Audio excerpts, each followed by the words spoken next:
And welcome folks, welcome back to my channel. This isn't really a Let's Play, this is something a little bit different. As you can see, we've got the webcam, I'll put that in the right area. We've got the webcam at the bottom right. Now, I'm here with my friend. Hello, I'm Teapot, and I've never played this game before. And I'm here to correct that. So, we've decided that we will do the N.Sane Trilogy. Which I do want to Let's Play on my channel anyway at some point, but given it is a HD conversion of the original games, and it more or less leaves what made everything great about the originals intact. There's only a continue there, by the way, just because I've been playing it earlier. This isn't... Yeah, this is... I have never touched this franchise before. Yeah, that was me, not him. let's just clarify that. Yeah, I've seen footage, and I've watched a couple of people play the games. I've seen someone play a little bit of Crash 2, so I sort of know what to expect. This is the other thing. We're throwing him into Crash 2 because we don't want to be horrible. Okay? Crash 1, as much as I have fond memories of it, I would never wish upon a newbie ever. This is obviously filling me with confidence completely that we're completely skipping a game in the trilogy just because it's too hard.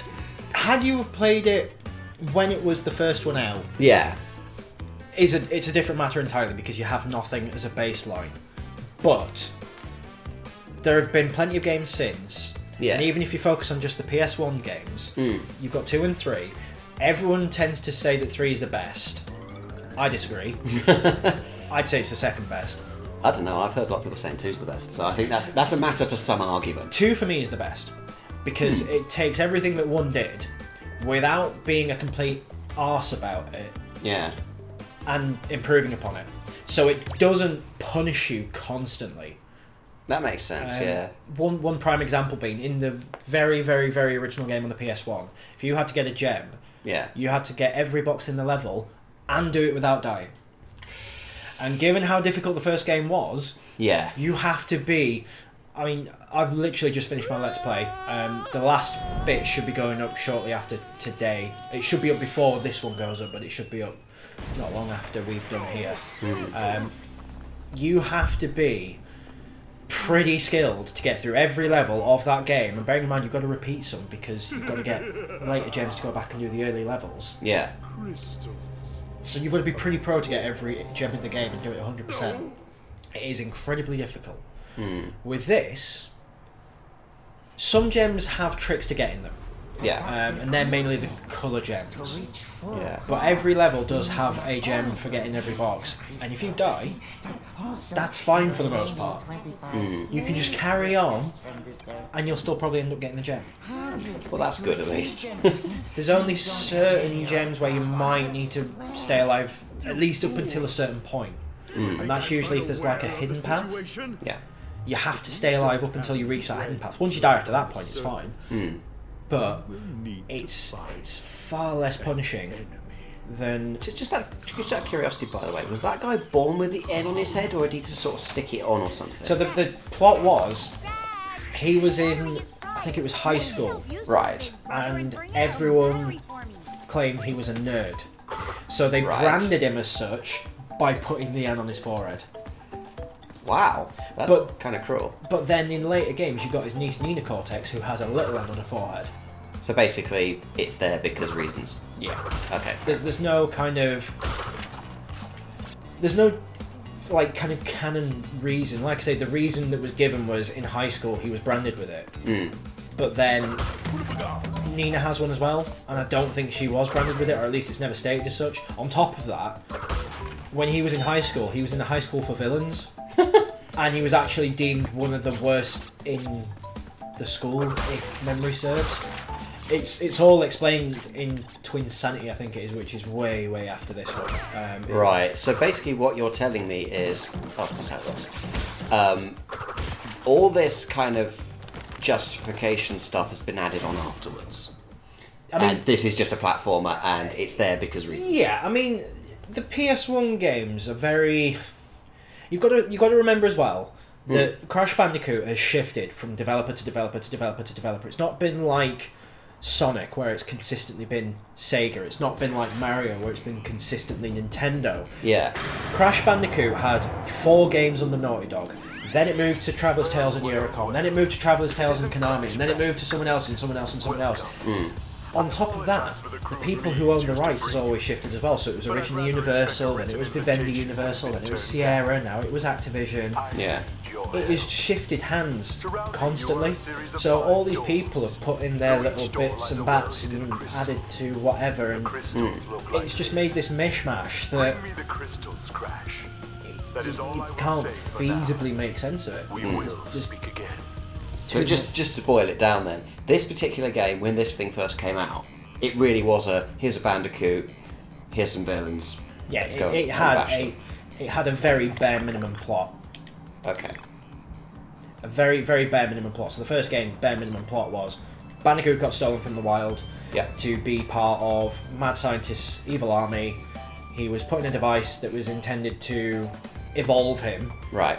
Device didn't work properly. Yep. End result was Crash Bandicoot. Fair enough.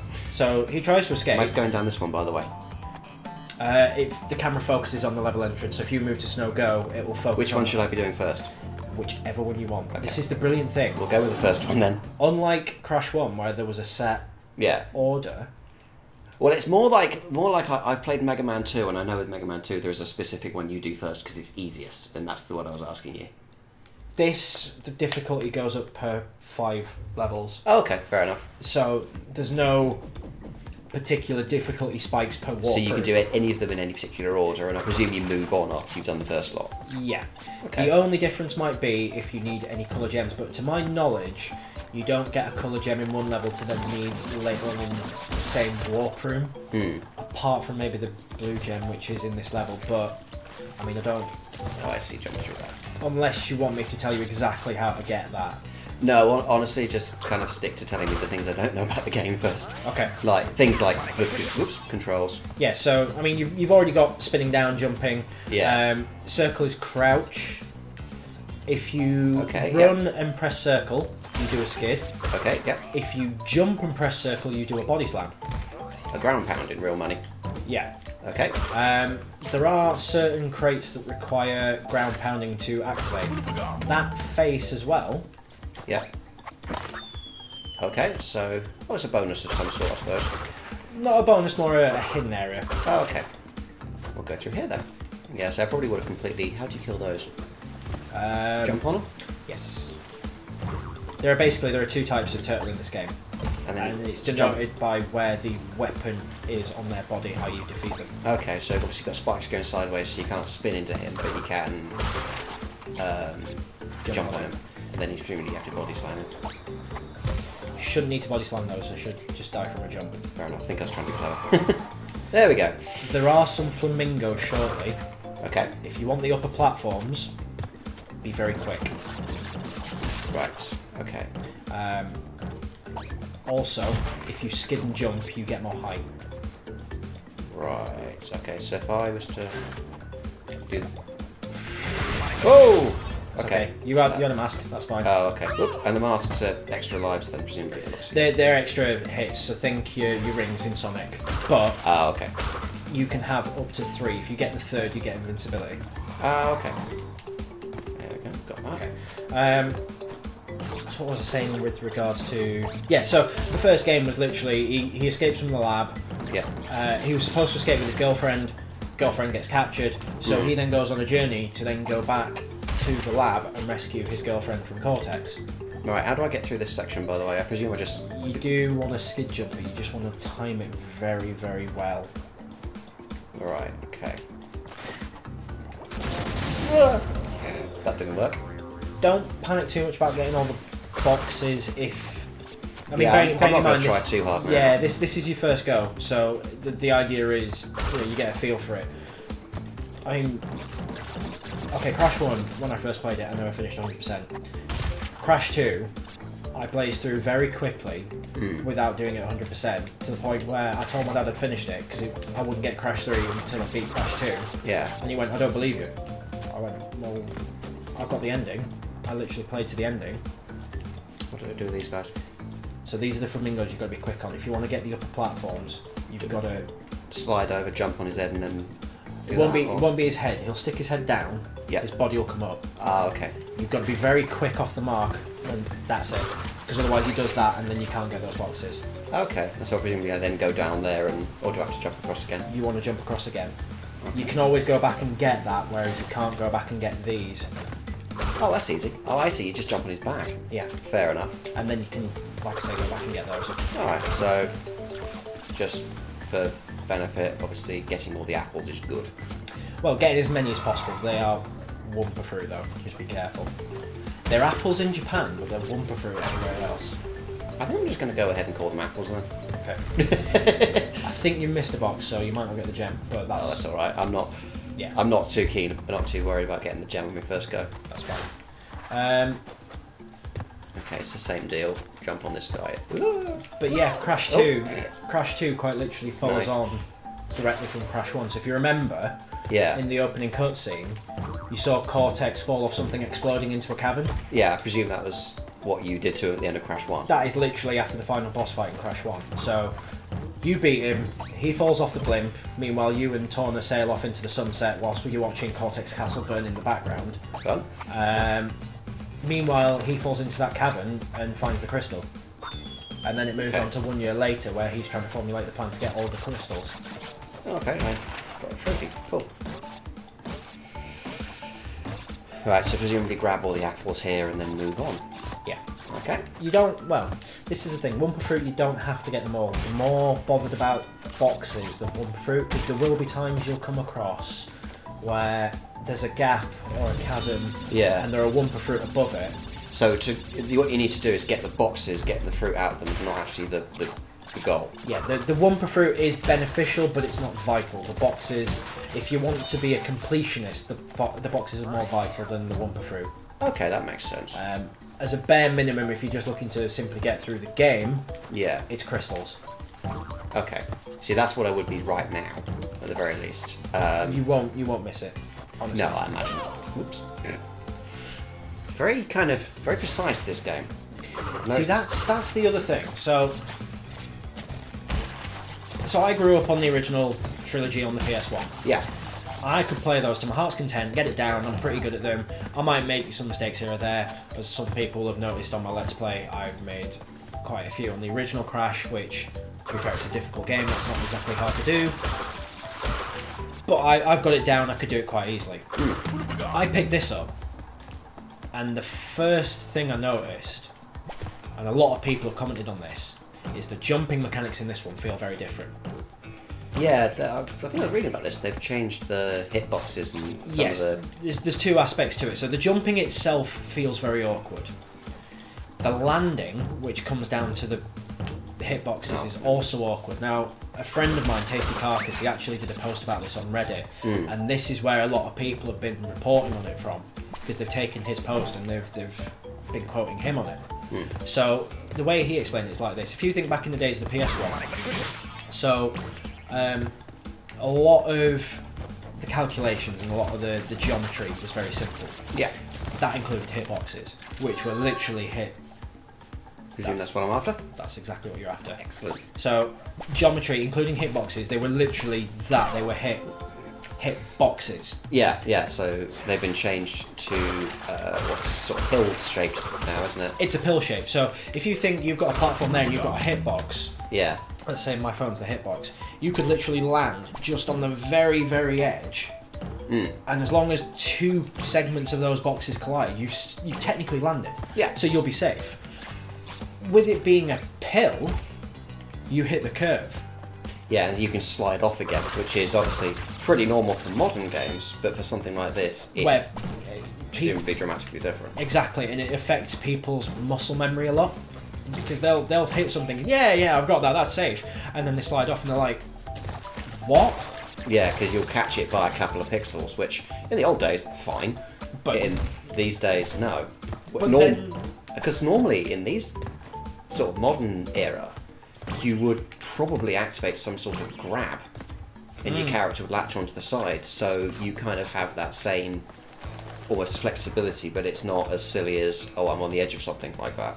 Yeah. Whereas you never had a grab in Crash Bandicoot. So it's frustrating a lot of people, the whole pill collision thing. To me personally, the way I see it is like this. If they hadn't have done it, and it was left to pure muscle memory, someone like me would have come to this game and they'd have finished it in 5 minutes flat. Yeah. It would quite literally just be the same, but pretty. But that's what a remaster is. Yes and no. You know, and I know, obviously, they've tried not to sort of categorise it in terms of what it is, whether it's a remake or a remaster or even a port, you know. It's, well, because that's the thing. I have very distinct definitions on all three. So, a port, to me, is literally taking... What would be a perfect example? How about the Sonic games on, say, Android or something else? The games are absolutely identical in every way, they just run on a different platform. Kind of, because they're not exactly identical. They actually run in something called the Retro Engine. So it's actually... I'm not referring to Christian Whitehead's changes. I'm literally referring to the things like the Mega Collection on the GameCube. Yeah, so that would be a port, although I think in that instance they actually cheat and they use an emulator. But yeah, or something more more akin to having more akin to having Duke Nukem 3D on PC and then having it run on a PS1. It's literally taking... That's a really bad example because that game was completely rewritten from ground up, as were most shooters of the day. But even so, I would... I see what you mean, though.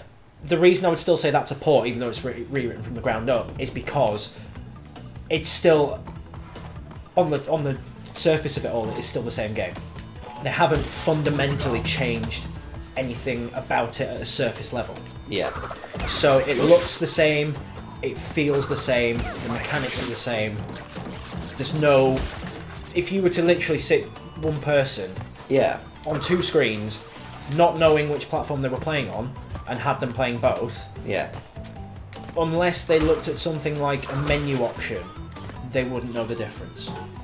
They would literally just go, yeah, that's possibly the same thing, maybe running on slightly different hardware, but it is literally the same thing. The ice physics in this are amazing, insofar as it's actually really chunky to run around on. Never mind. Which, to be honest, the original Crash 2 was as well. Yeah, but I'm taking from this from the point of view of someone who's never actually played Crash at all. So I'm kind of going, okay, I'm kind of used to ice levels. But this is the thing, they have been pretty faithful with it. The only thing, like I say, that they've changed underneath it all is this jumping thing, and everyone... I've read a lot of people being up in arms about it, and me personally, like I say, I'm sat here and I'm going, look, it means that I can go at this game again and not sit there and go, well, I finished that in 5 minutes, that was a waste of 25 quid. Yeah, I do wonder though, because obviously normally you've kind of got two sort of aims with a remake master board, whatever you choose to call it. Either you're trying to move something over faithfully, or, you know, when you're talking about old games, I mean, sorry, not things like, oh, Dishonored is on both consoles or whatever. You know, I put this game on PS3 and I'm going to put it on PS4 too. That's not the same thing. If you take something like Crash or something like, say, Sonic, and you're moving it to a new platform, you are either going to want to port it faithfully. So, for example, someone like you can come in and play the game and feel like they're playing it on as they imagined it, as it were. So, as an example, this looks nothing like the PS1 version, I would assume. But it looks like you remember it. Well, yeah, it doesn't. Yeah. It's not blocky, and it's not low res, and it's not low texture. Having said that, even by today's standards, the original PS1 version, a lot of people do consider to be quite beautiful. Sure, but when I say, you know, it looks like you remember, I mean that in a symbolic way. Yeah. I mean that as in, obviously we remember that it's PS1. Oh god. But if you're kind of a small kid playing these things, you know, like I was with various PC games, for example, which in many cases look worse than console games, you have this situation where, do you know what, if I went back and played them today, I'd go, oh my god, this looks rubbish. Whereas if you play a remake, a good remake that is, oh dear, if you play a good remake, it looks like you would imagine it to, really. It's still got that element of faithfulness to it. Yeah, you see. Whereas that is kind of so you know, that's one kind of remake where you make a game and you actually make it pretty much exactly as it was, and you're making it for the original audience, really. You see, whereas you've got, sorry, I was going to say, this is why I'm not sure how to class this, and that falls into where my next two definitions come from. Yeah. So, remake, quite easily defined. Yeah. And the example I would give here is Resident Evil. Dad. Got a pixel of me there. That's very unforgiving, though. The example I would give here is Resident Evil. Yeah. The original PS1 versus GameCube. Quite clearly a remake. Oh, yes, yes. Because they've literally... It's almost like they've taken the templates, or, you know, you could be technical and say even the design documents, and say, I've made a new game out of it. Oops, Daisy. So it's the same sort of skin, but it's almost a different net game underneath. Oh, I've just game overed. Whoops. You can do unlimited game overs. That's cool. Okay, that's good, because that's gonna we're gonna see that one a lot. Yeah. So yeah, Resident Evil to Resident Evil Remake, or even Metal Gear Solid to Metal Gear Solid The Twin Snakes, I would consider those remakes. Because even though I would say the changes in Resident Evil were more drastic, because it wasn't just a simple aesthetic change. There was you say that, but Twin Snakes was a fast change over over the original, because it was rebuilt on top of the Metal Gear Solid 2 engine. Yeah. With Metal Gear Solid 2 features like the first-person aiming and things like that. But visually speaking, if I was to show you a picture of Twin Snakes and I was to show you a picture of MGS1 on the PS1, you would probably recognise it from the off, whereas I could potentially show you a screenshot of the same room on GameCube and PS1 Resident Evil, and unless you knew for a fact that they were Resident Evil, I could show some random in the street who had never seen Resident Evil and they'd think they were two completely different things. Alright, fair enough. So that's why I say it's less drastic for Metal Gear Solid. I'm not saying it's not a remake. Yeah. I'm just saying it's not quite as drastic what they did with it. Yes, they added to it because, like you say, they built it on the MGS2 engine. Yeah. So it added all the benefits of the MGS2 engine, like you say, first-person aiming, the car wheel. They did also, there was a glitch you could actually do in the original, where there's the nuke shelter, where you're not allowed to use any weapons. Yeah. If you played it on the PS1, you could crawl under that crawl space to get into the nuke shelter. You could equip a sniper rifle and you could shoot people out from that crawl space. Whereas the moment you enter that... the moment you enter that building, even before you get into that crawl space on the GameCube, you can't use any weapons. So you can't even exploit that. So they added extra benefits and things like that to prevent cheating and whatnot, but it's still reworked to a point where it's not literally going, well, here's the PS1 version. Is there a trigger for this, or is this literally on a timer? I think if you stand on it, it triggers. There's a wood one, which is on a timer. Yeah. That one you've just got to run through and not stop, because it triggers on your contact with it. If you see what I mean. But if I run through and not stop, it squashes me. Ah. There you go. I think it'd be easier. I think it'd be more entertaining if we swapped over every now and again. This is the point where I'm going to screw it up now because I'm too used to PS1 mechanics. Oh yeah. So yeah, that I would say is. See, I was standing there and it didn't trigger. Maybe I just wasn't far enough forward. See if you just gently go on the concrete. Right. There you go. Oh, okay. So you basically just got to stop just before. Because I was trying not to go on the concrete at all because I thought that would trigger it. Literally being on anywhere on concrete. Now you see they've tweaked a little bit here. Because visible here, and I wonder if I can get high enough so you can see it. You can just about see the glow. Yeah. I wonder if I can pull this off. I don't even know if you can do it this way. Yeah, so you can see it there. There's a red gem. Yeah. That's visible from the bottom of that gap there on the original PS1. And on the original PS1, there was a glitch you could do where you could skid off, spin, and jump, and you'd hit that red gem. Yeah. Whereas in this, they are basically forcing you to do the secret pathway that's required to do it. Which is good and bad. Speedrunners will probably hate that. Yeah. Because they could literally just get that, and then all they'd have to do is activate the secret path, and that'd be it. They wouldn't have to actually do the secret path. Now they've got to run through it to get the red gem. Makes sense, yeah. My last definition was remaster. To me, that's more... Think Uncharted PS3 to PS4. Yeah. They've not really done anything with it, they've just made it pretty. Yeah, so it's visual changes but no game. Yeah, it's like when you get... Disney tend to do this kind of thing regularly. We've re-released Snow White and it's been remastered in 4K glory.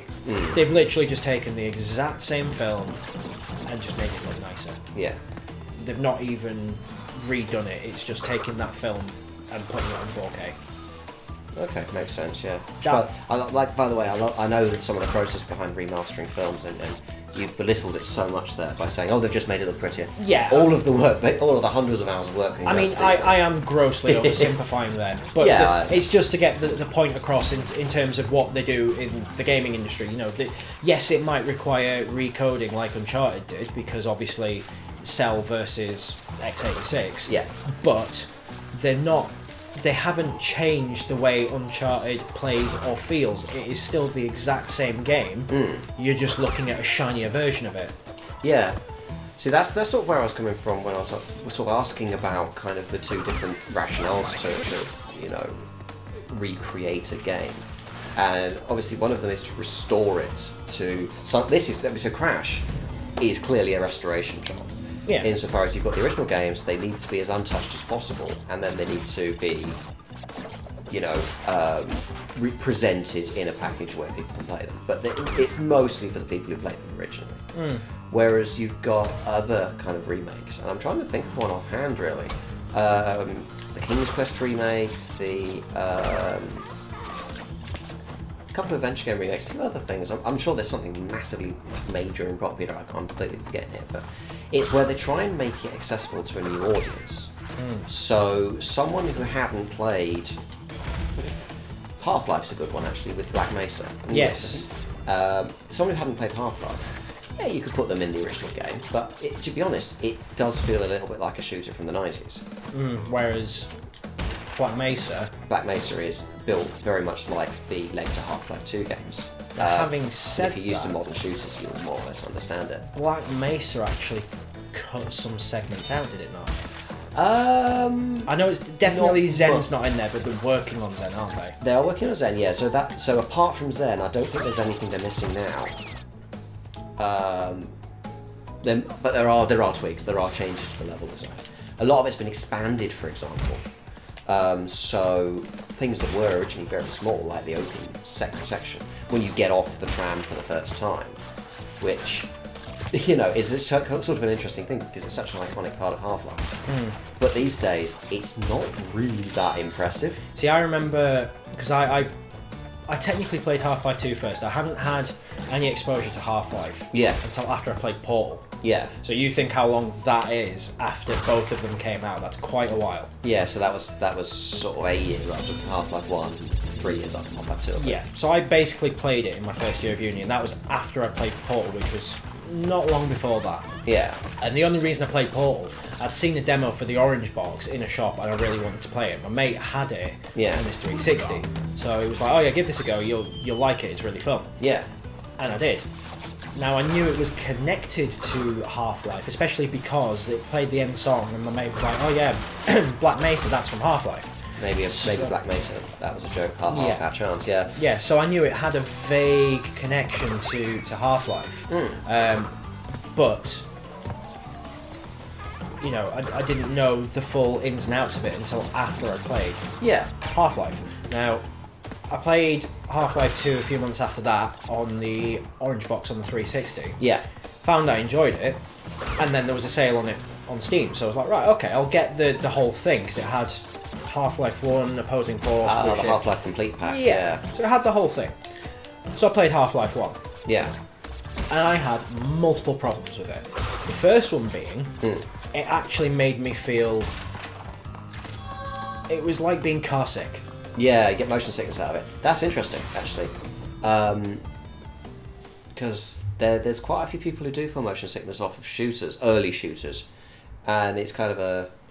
It's an interesting thing that you get that, and you've played sort of games like this. You've played presumably console shooters quite a lot, and sort of, you know, Half-Life is regarded as one of the best PC shooters of all time. See, I grew up on Doom. My dad had Doom on PC. Yeah. I grew up on Duke Nukem. So console and early first-person shooters are nothing new to me. Ooh. But I got motion sickness from playing Half-Life unless I plugged my laptop into my mate's TV. And that's when I stopped feeling the motion sickness. Now, whether it was because it was a proximity thing and I was literally like that as opposed to that, which is a bit strain, yeah, you know. But I don't know. Yeah. But it made me feel motion sickness. The other thing, which is going to relate back now to what you were saying with the train ride, I remember sat there in the train ride, and I'm walking around it, and I'm watching all these credits, and I'm looking around, and I'm thinking, I'm bored. Yeah, when am I going to do something? And it's such a weird thing, because you can't really get rid of it, and you can't really fundamentally change it, because it's such an iconic part of the original Half-Life, because it was the first sort of interactive cinematic introduction to a game. Most games pulled you out and put you into cutscenes, and that's Half-Life is still one of the very few game franchises, shooter franchises that don't do that. No, you never lose control. You are fully immersed in the entire experience. Yeah. So when they first did that in 1999, that was a huge deal. Oh yeah. You know, you either didn't have a story or you had cutscenes. You know, and you played a bit and stopped, played a bit and stopped, played a bit and stopped. And now they're trying to merge the two with QTEs. Yeah, quick. Yeah, well, because they work. You say that we're not in 2007, but they have stopped doing that now. Yeah, thankfully. After we all screamed, "Please stop! We don't like them. Please go away." Yeah, so most of us will harbour a lingering resentment towards God of War for that. Or Resident Evil 4. Oh, well, yes, although God of War did it first. I think. Resident Evil 4 didn't do it in too bad of a manner, to be fair.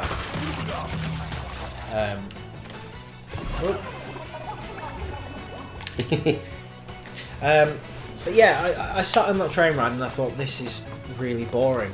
What the hell am I waiting for? Yeah, and it's quite right too as well, because by modern standards, why would they have you sit around for 5 minutes? You know, insofar as I used to play the game an awful lot as a kid, I had slightly weird actually. My parents would let me play it, but they would not let me go past the Resonance Cascade, which is the part of the game where you actually start getting enemies.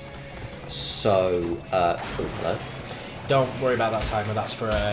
Oh, it's for a secret thing, is it? It's a secret gem, basically. You can try it if you want, but I wouldn't panic too much. I think I'll just focus on what got here. Ooh, hello. I'll just try not to. Okay. But yeah, I wasn't allowed to play past the Resonance Cascade, which was about sort of 20 minutes into the game. This is 20 minutes before the actual gameplay starts, by the way. Just out of... Yeah. Well, I've played all the way through Half-Life 2, so I know... Sure, but just for reference sake, you know, that's how long it takes to... Ooh, okay, I'm going to get away from that. You know, that's how long it takes for the game to start, which, you know, by modern standards, is well, actually about half the course, to be honest. But people complain about that. You know, you want to be able to start playing pretty quickly. And if you've ever played a JRPG, you'll know that's not how it works. It's not in Japan. No. Please prepare for all the backstory. I've played Metal Gear Solid. I know I'm strapping in for a 4-hour ride. Oh yeah, but the weird thing is with Metal Gear Solid, so like everyone complained that Metal Gear Solid 4 was more cutscene than it was gameplay, whereas it actually kind of wasn't compared to 2. It really wasn't. But then I actually didn't mind it in either 4 or 2 because I enjoyed the backstory. Like everyone bitched about Raiden in Metal Gear Solid 2. Yeah, and I presume that's a secret thing I just haven't gotten. Yeah, that needs the blue gem. Okay. You would also need to make sure you got there in one life, otherwise you wouldn't have access to that. Okay, fair enough.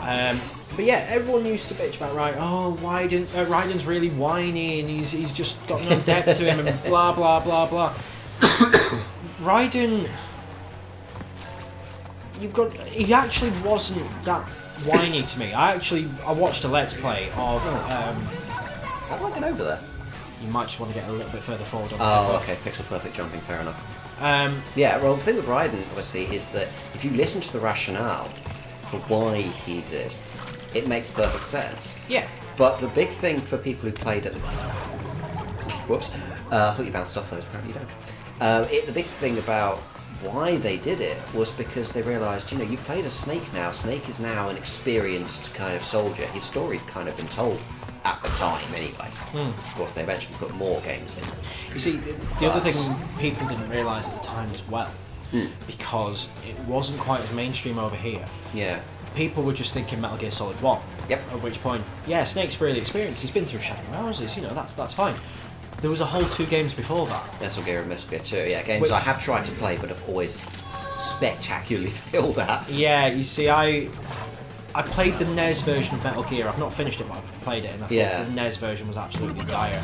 And to be fair, everyone says the NES version of Metal Gear sucks. If you want to play the best version, you go with the MSX. Yeah. Because it has everything intact. It has it the way Kojima always wanted to have it. Well, it was the original version, wasn't it? It was originally made for MSX and then basically ported later. I mean, for one thing, the NES version, you never actually see Metal Gear.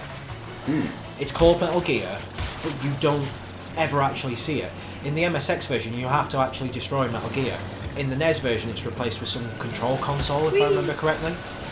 Yeah, it was back in the days where you would port your game to potentially a dozen platforms sometimes. In the extreme, you'd have everything from fucking sort of Commodore to the Atari to the BBC Micro to the NES to the IBM PC to this and that and the other, and they're all done by different studios. They're all done by different developers, and they were basically given free rein to spin the game as needed to work on the hardware. So you used to get some truly fantastic ports, and sometimes people would port games that would be better than the original.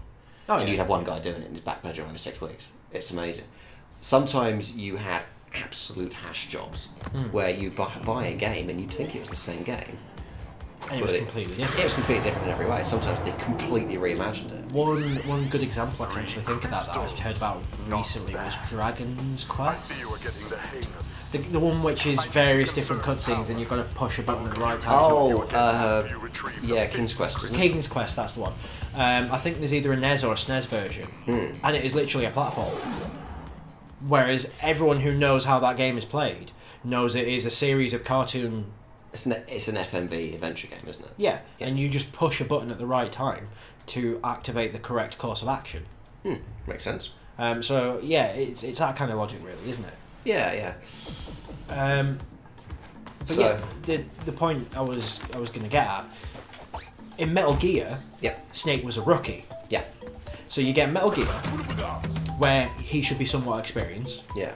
You then get Metal Gear 2, where he's got even more experience. And they even say it in Metal Gear Solid 1, he is the legend Solid Snake. Yeah. So he's already a legend by Metal Gear Solid. Yeah. And then he does Shadow Moses. Shadow Moses is supposed to be him coming out of retirement. There's this whole sequence, at least in Twin Snakes. I'm not sure if there's an original. Yeah, there is. There's a series of videos where they actually mention that they. Yeah. Well, he didn't like the way that they appropriated it. Basically, I can't think exactly what the words were, but.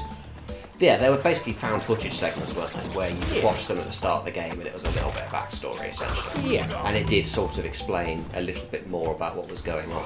It wasn't vital, but it was good to know. Yeah, I mean, it's like having the In the Darkness of Shadow Moses bit in Metal Gear Solid 2, yes. Yeah. Of course it was 2. Which way?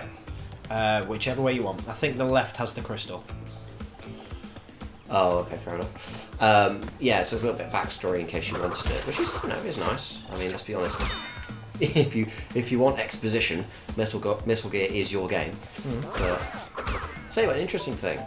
I don't know if this is true or if it's rumour or if this is something someone made up on NeoGAF.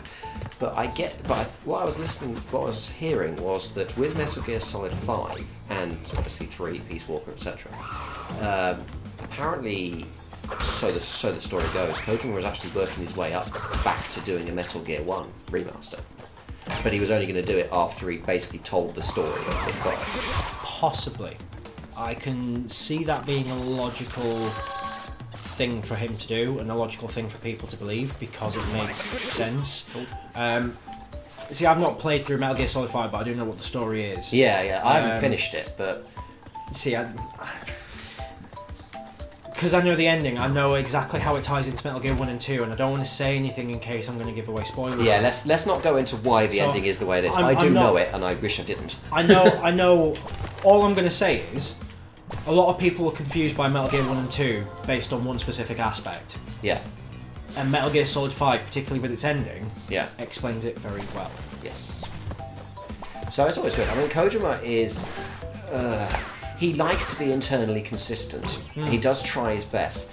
And the problem, obviously, is that he is, like so many developers who've been doing it a while, explaining things that that was basically just sort of thrown at the game manual 30 years ago, and trying to turn it into something that actually makes sense compared to recent games, which is a very, very tough thing to do. Most people just don't bother. I mean, he was one of the few people as well, you think back at the time, you wouldn't have got much plot in your games back then, because it was very difficult to implement, and he actually managed it. Oh yeah.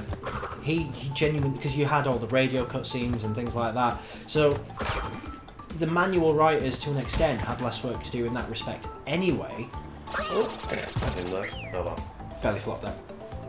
Oh, okay, fair enough. You do belly flop this as like an area thing? It's used for certain things. I think there are certain enemies as well that require you belly flop them first. Oh, okay. Same with that one there. If you belly flop that, that will not the crate on the Oh, left. the thing. Right. Yeah. Okay. Sorry. It's a reinforced crate, so you've just got to smash it. Right. Yeah. Okay. Yeah, the manual writers with Metal Gear had less to do because he'd already inputted so much into the game itself anyway. So they had to try and keep it consistent. Now, they still failed in some respects. One big one being Big Boss. Yeah. All the game content had his eye patch on, I think it's his right eye? Something like that, yeah. And one of the manuals has it on the left. I mean, that was really common back then, though, because broadly speaking, they didn't care. No. You know, I mean, it's as simple as that, really. They just didn't have that level of interest in making it internally consistent.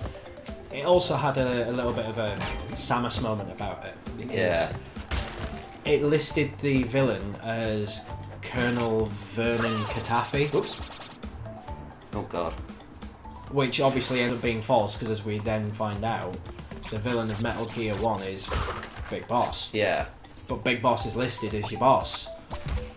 Oh no. So it's a real shocker, you know. Real kind of shock twist. But it's that Metroid moment, because Metroid did the same thing, didn't it? It listed Samus as a he. He was the best bounty hunter. But you see, that was a mistranslation, wasn't it?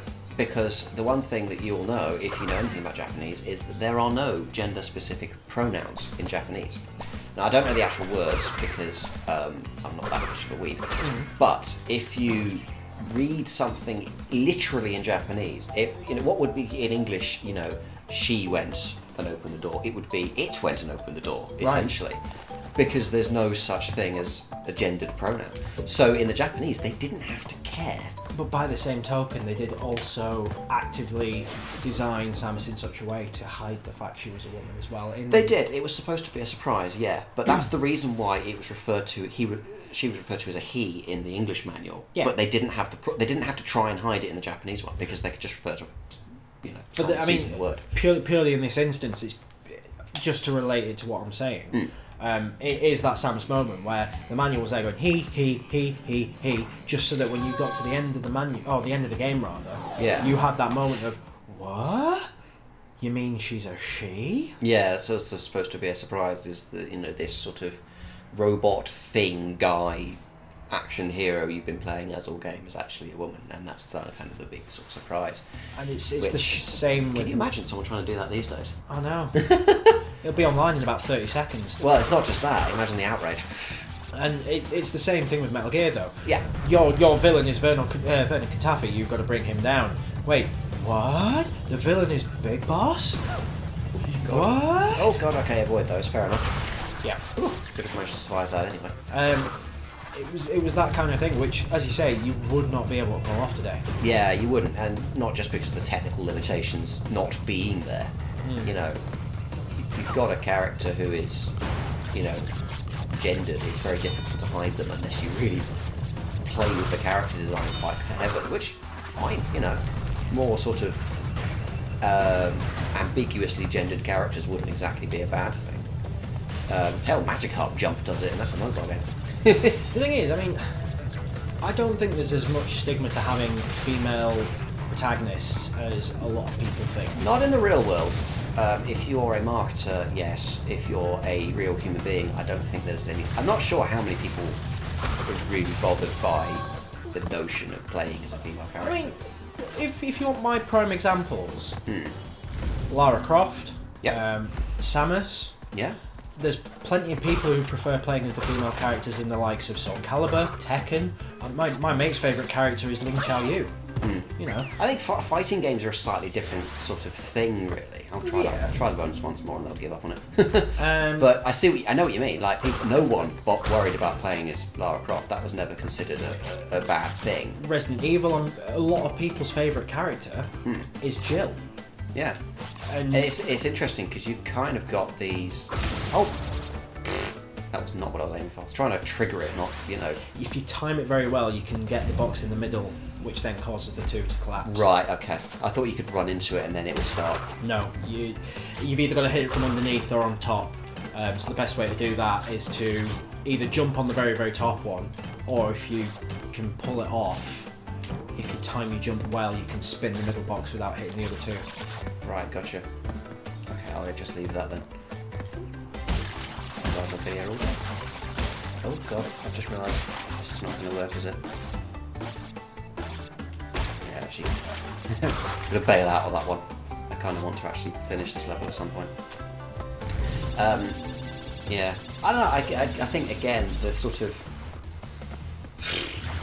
The representation of gender in video games, I think, is far too difficult to get into. It's a very... While playing Crash Bandicoot. Yeah, it's a very tricky topic. But having said that, this game does have a very nice feature which does tie into that. Yeah, you can play as the female Bandicoot. You can play as his sister, which you could do in Crash 3, but the only levels that let you do it with the jet ski levels and the levels where you rode on the tiger, and there was a biplane level. And that was it. You didn't actually play as on foot. Now you could do in Crash Rapid Cortex, which was on the PS2. Yeah. But there was select levels where you could do that. This game lets you play almost any level as Coco. Yeah, which is good. You know, there's no particular reason why you shouldn't. There are exceptions, and I think those exceptions include things like where you're doing levels on the hog. Final. Levels on the hog / on Polar. I'm not sure about the jetpack, but there are certain times.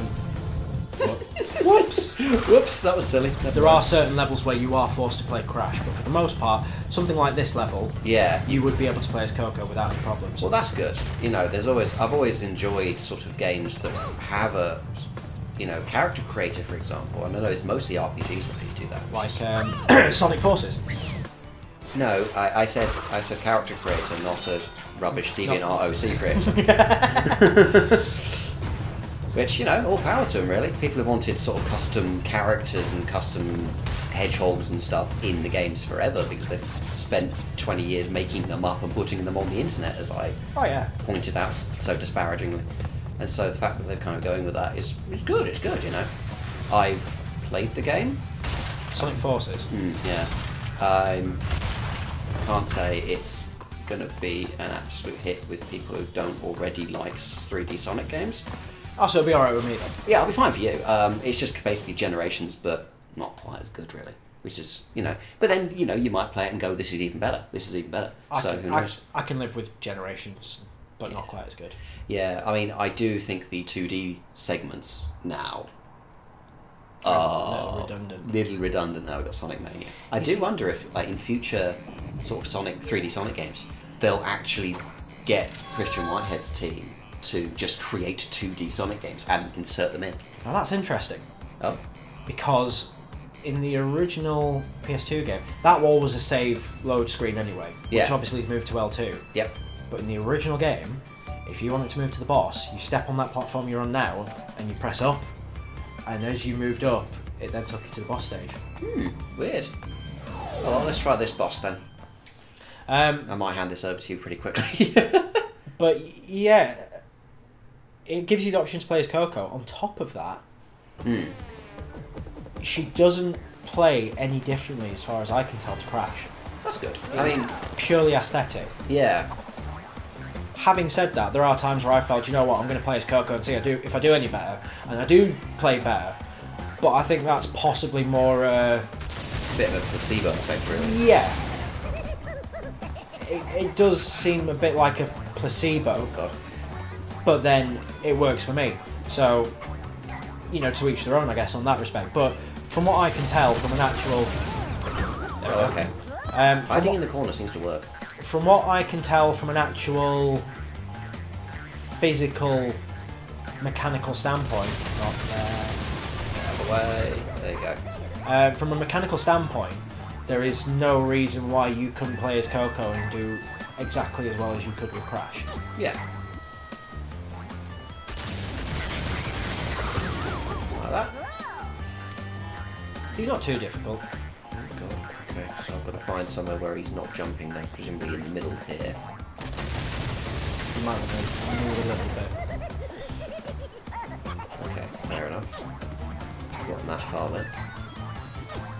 So he'll presumably come towards me now, so I've got to get out of the way. So, it will do. Smack him again. And that is it. First try, nice. Cool. And I've got a trophy for it. Very nice. Yeah, excellent. See, we went on quite the tangent there. We went on a massive tangent. I'm not even sure what we were originally talking about now. Elements of remakes and remasters. Yeah, yeah. I think we pretty much finished that one. I think we ended up moving on. Yeah, the last point I was going to make is remaster is effectively GameCube, Resident Evil 2, PS3, PS4, PC. Yeah. Where, oh yeah, that was it. Yeah, because I said that with Uncharted, didn't I? Don't know what that hole's there for. Unless that must be Commodore Brothers. What's that then? There it was. Ah, okay. So I presume they won't open up until I finish it all. Yeah. Right. But back to business. There are crystals to See, they have with this. This is what I'm saying. I can't tell whether I would class it as a remake or a remaster. Yeah. Because from they have quite literally just taken the game and made it pretty. There are certain elements, like I showed you earlier with that red gem, With it, yeah. where they've altered it a little bit so they can't make an exploit of, yeah, now I can just carry on without having to worry Yeah, about I it. mean, that's pretty normal, even for ports, to fix exploits and bugs and whatever. Yeah. So it's almost, if... Yeah. There is also the whole pill collision thing. So... See, that's the only thing stopping it from being an almost entirely faithful port. Yeah. You know, sort of reconstruction of the game, which is kind of very weird, because it does feel like, it trucks like it's designed to be for the faithful. Mm-hmm. So changing the hitboxes seems a little bit counterintuitive, because you say, okay, you know, maybe they just don't want me to be able to just sort of rush straight through it, you know, which I say, fair enough, but why not? What's the issue there? Why do they feel they need to change it? Because if they're changing it that way... I would say, if the idea was you just want to play through Crash and rush through it, Yeah. my response to that would be, go play Crash. As in, the original Crash. Right. If that's what you want to do, why not just pick that up? Okay. It's trying to give a new experience without kind of... But it's really not, is it? That's kind of the thing, is there's no great sort of difference between this and the original, beyond the hitboxes thing, which, you know, if you try and justify that as making it different for a new audience, well, it's making it harder, not easier. That's the thing, it isn't. But then there are elements as well where they made it easier. Right. Primarily with the first Crash game. So... Yeah, I know they've incorporated elements of 2, haven't they? They've incorporated elements from 2. I would say 3, but even the only thing in 3 that was new was the special abilities, like the Death Tornado Spin, the Fruit Bazooka. They don't appear in 3, and the only one that appears in 2 is the Speed Shoes, which is handy for time trials. Oh no, I lie. There is one element of 3 that they put into 1, and that's also because they put it in 2 as well, and that's the time trials. Yeah. They exist in all 3. But the time trials are a bit of a bugger in 1 because they put it into a game that wasn't designed to be sped through. Right. And as a result of that, there are some that are quite difficult. For example, the high road. Yeah. The high road is, without time trial, it's... With the original game, the most difficult level was considered to be Slippery Climb, because it was really difficult. Yeah. With the remake / remaster, with the N.Sane Trilogy, yeah, it's now considered to be the high road. And I think that's only down to the fact that the collision mechanics have made things... So much more difficult. Yeah. I've just game over, so I'll hand over. Because... Oh no, I haven't. I will hand over anyway. That's good with me. That's only because the high road required... That was clever.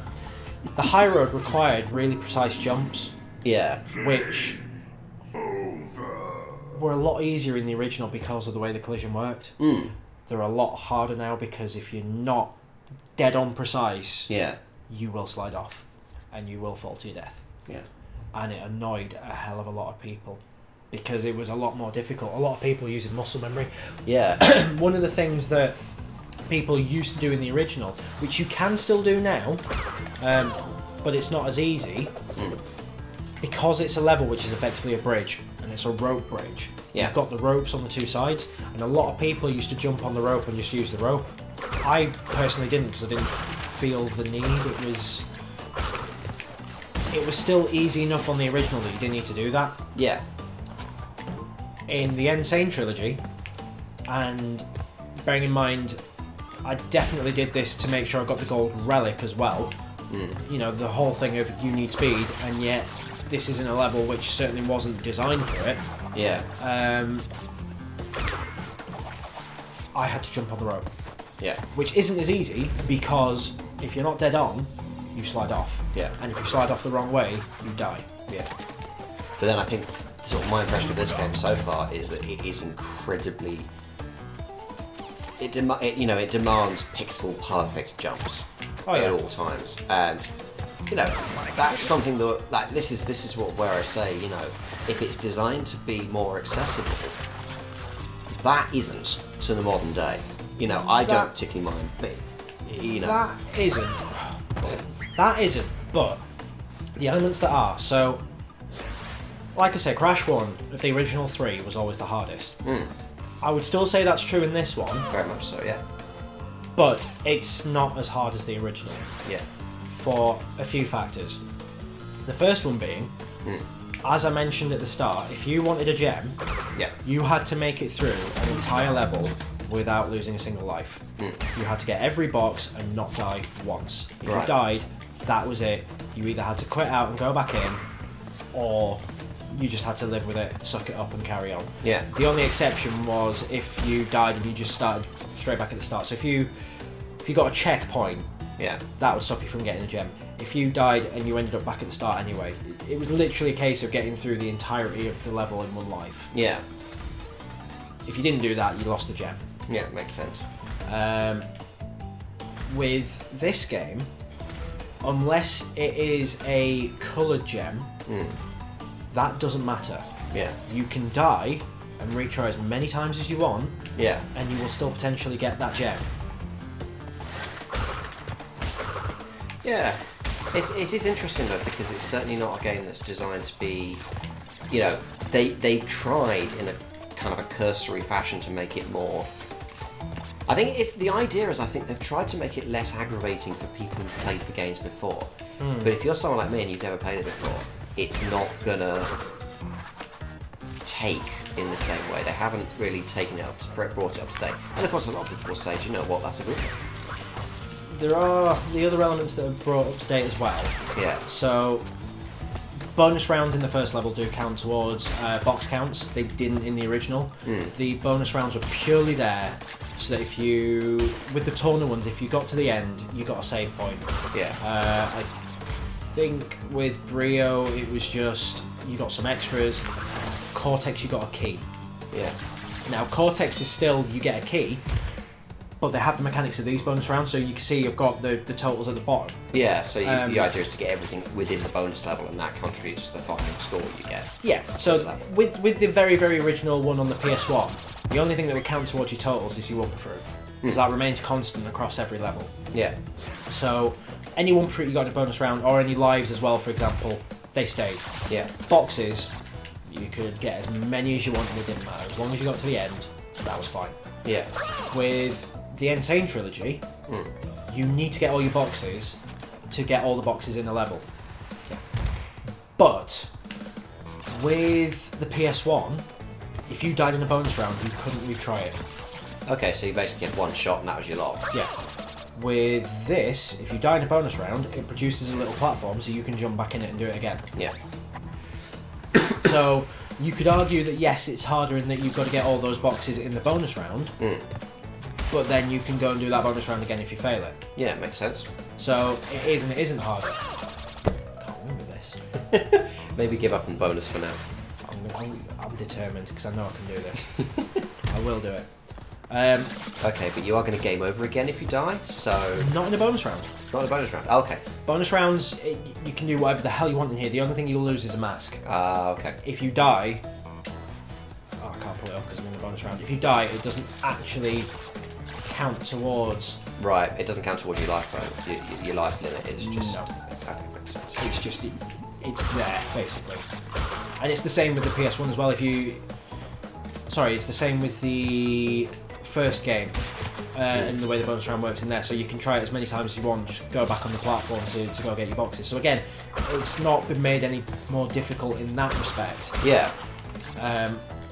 The PS1 version, if you died in the bonus round, yes, you didn't lose a life, but like I say, you then lost your opportunity to save in the very, very first game. I think this sort of, the whole thing so far is sort of really bringing me to the conclusion that this is very much a game where every change and every,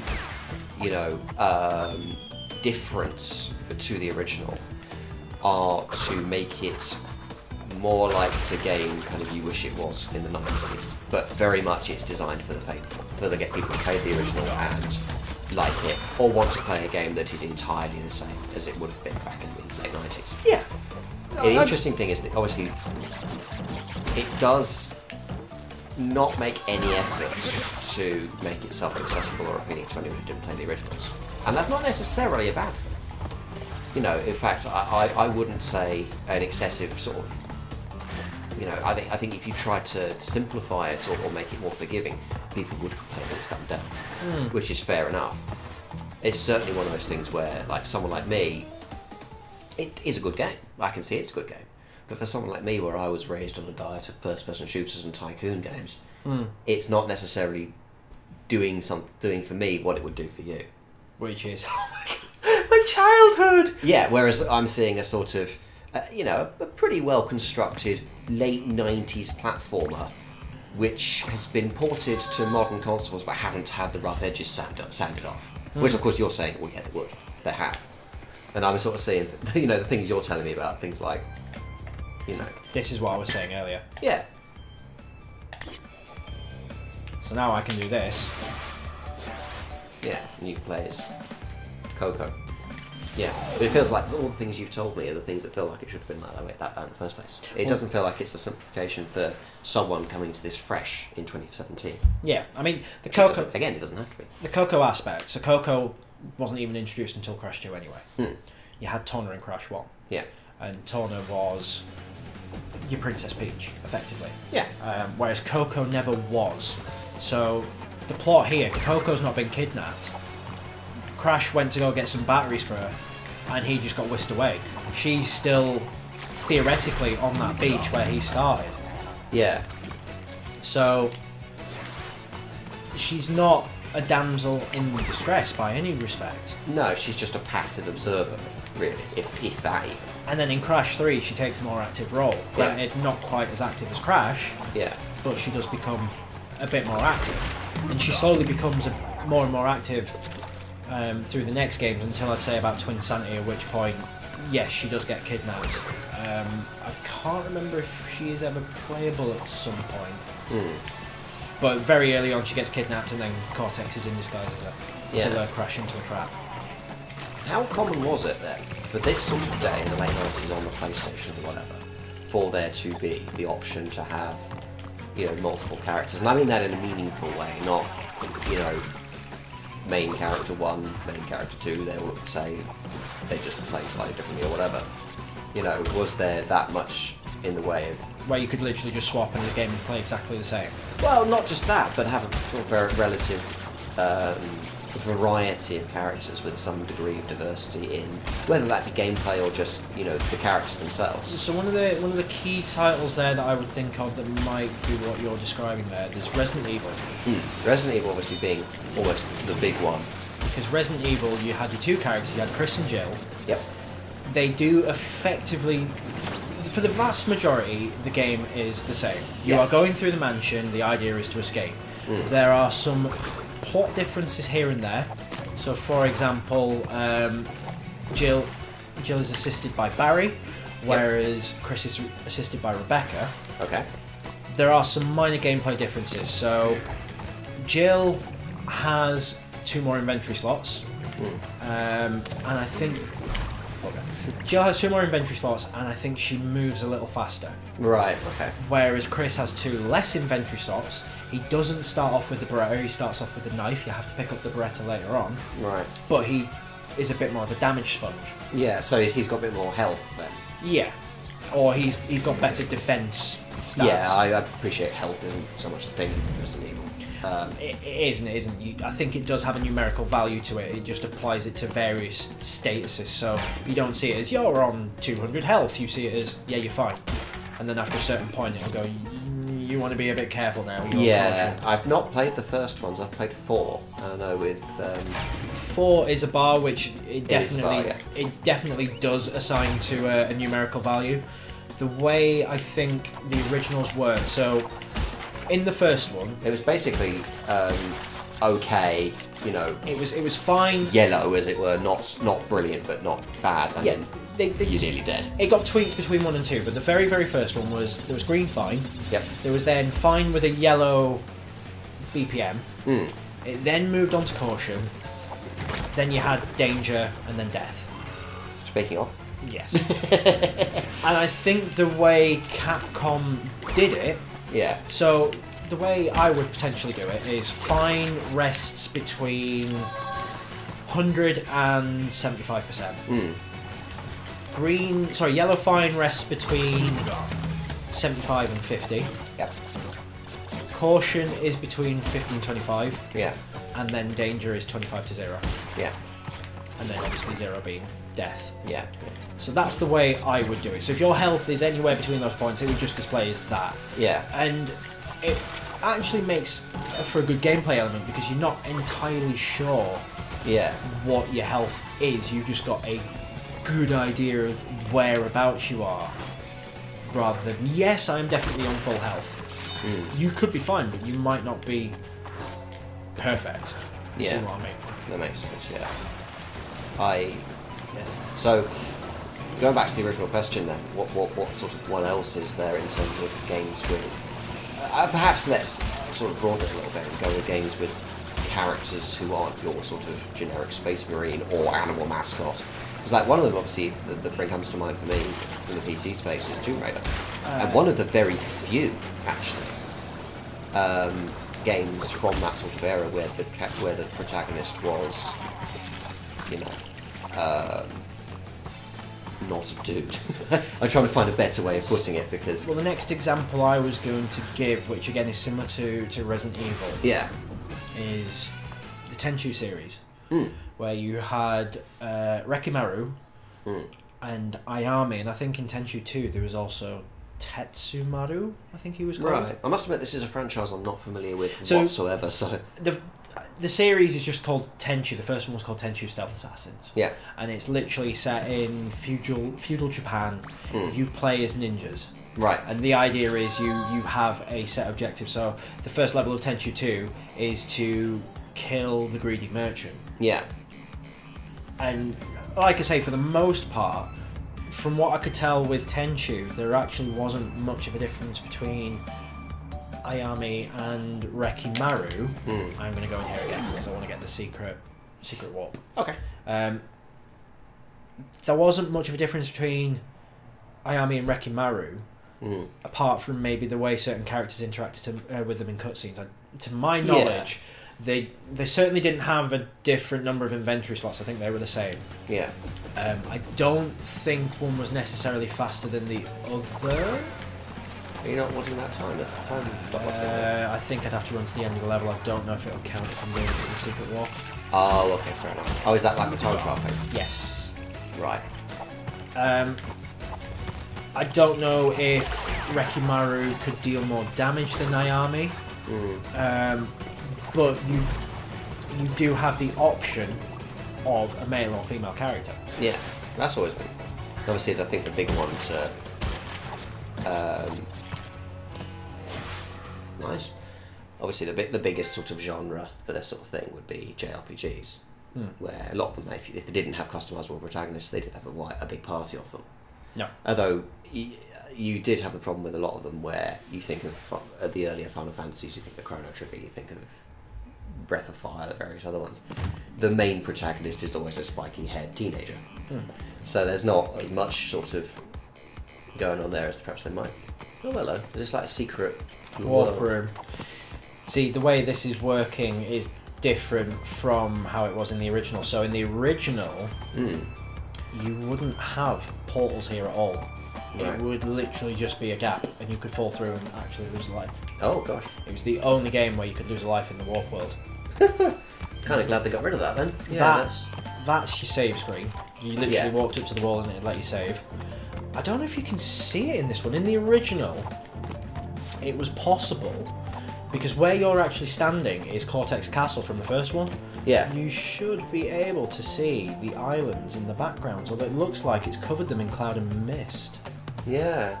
Interesting. That's a shame. Interesting. But yeah, you had Tenchu Stealth Assassins. They'd let you choose between either 2 or 3 characters to play through your story. I think the story differed somewhat in Tenchu 2 because the idea was you had 3 interweaving plots that connected somehow. Yeah. Whereas Tenchu 1, it was more like Resident Evil, where for the most part the overall plot was more or less the same, and the differences would have been minimal at best. You know, Resident Evil had the odd event here or there that actually happened differently due to the character you played as, whereas Tenchu, I think the events occurred more or less the same. It was literally just a case of, oh, I'm speaking to Ayami now, so I need to treat her like a teenage girl because she is a teenage girl. Yeah, which is reasonable, really. Whereas, oh, now I'm speaking to Rekimaru, who is a more experienced male ninja, so I need to... Yeah, so the way the characters were treated was different based on who they were. So due to his seniority, because he is an older a male ninja, I need to show him some more respect. Yeah. Which makes sense, but obviously it's a bit of a cursory difference, which is pretty much, you know, what you're looking for in something like this. But, I see, let's get out there. This is also the only level in the original PS1 version. So on the PS1, Crash 1 was the only one where you actually had a mask token. Yeah. And he would appear once you smashed open a box. As soon as Crash 2 happened, there was no... This was the only level that actually had mask tokens. Okay. Anytime you open a box, you just instantly got the mask. Yeah.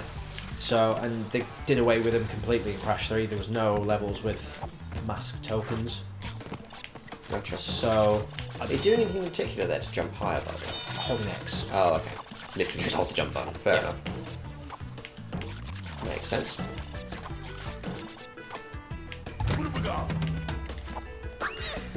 She wouldn't have foot bounced in the original either. Because I didn't press circle there to do that. Oh, okay. But it also somewhat helped me there because it actually stopped her dead in the tracks.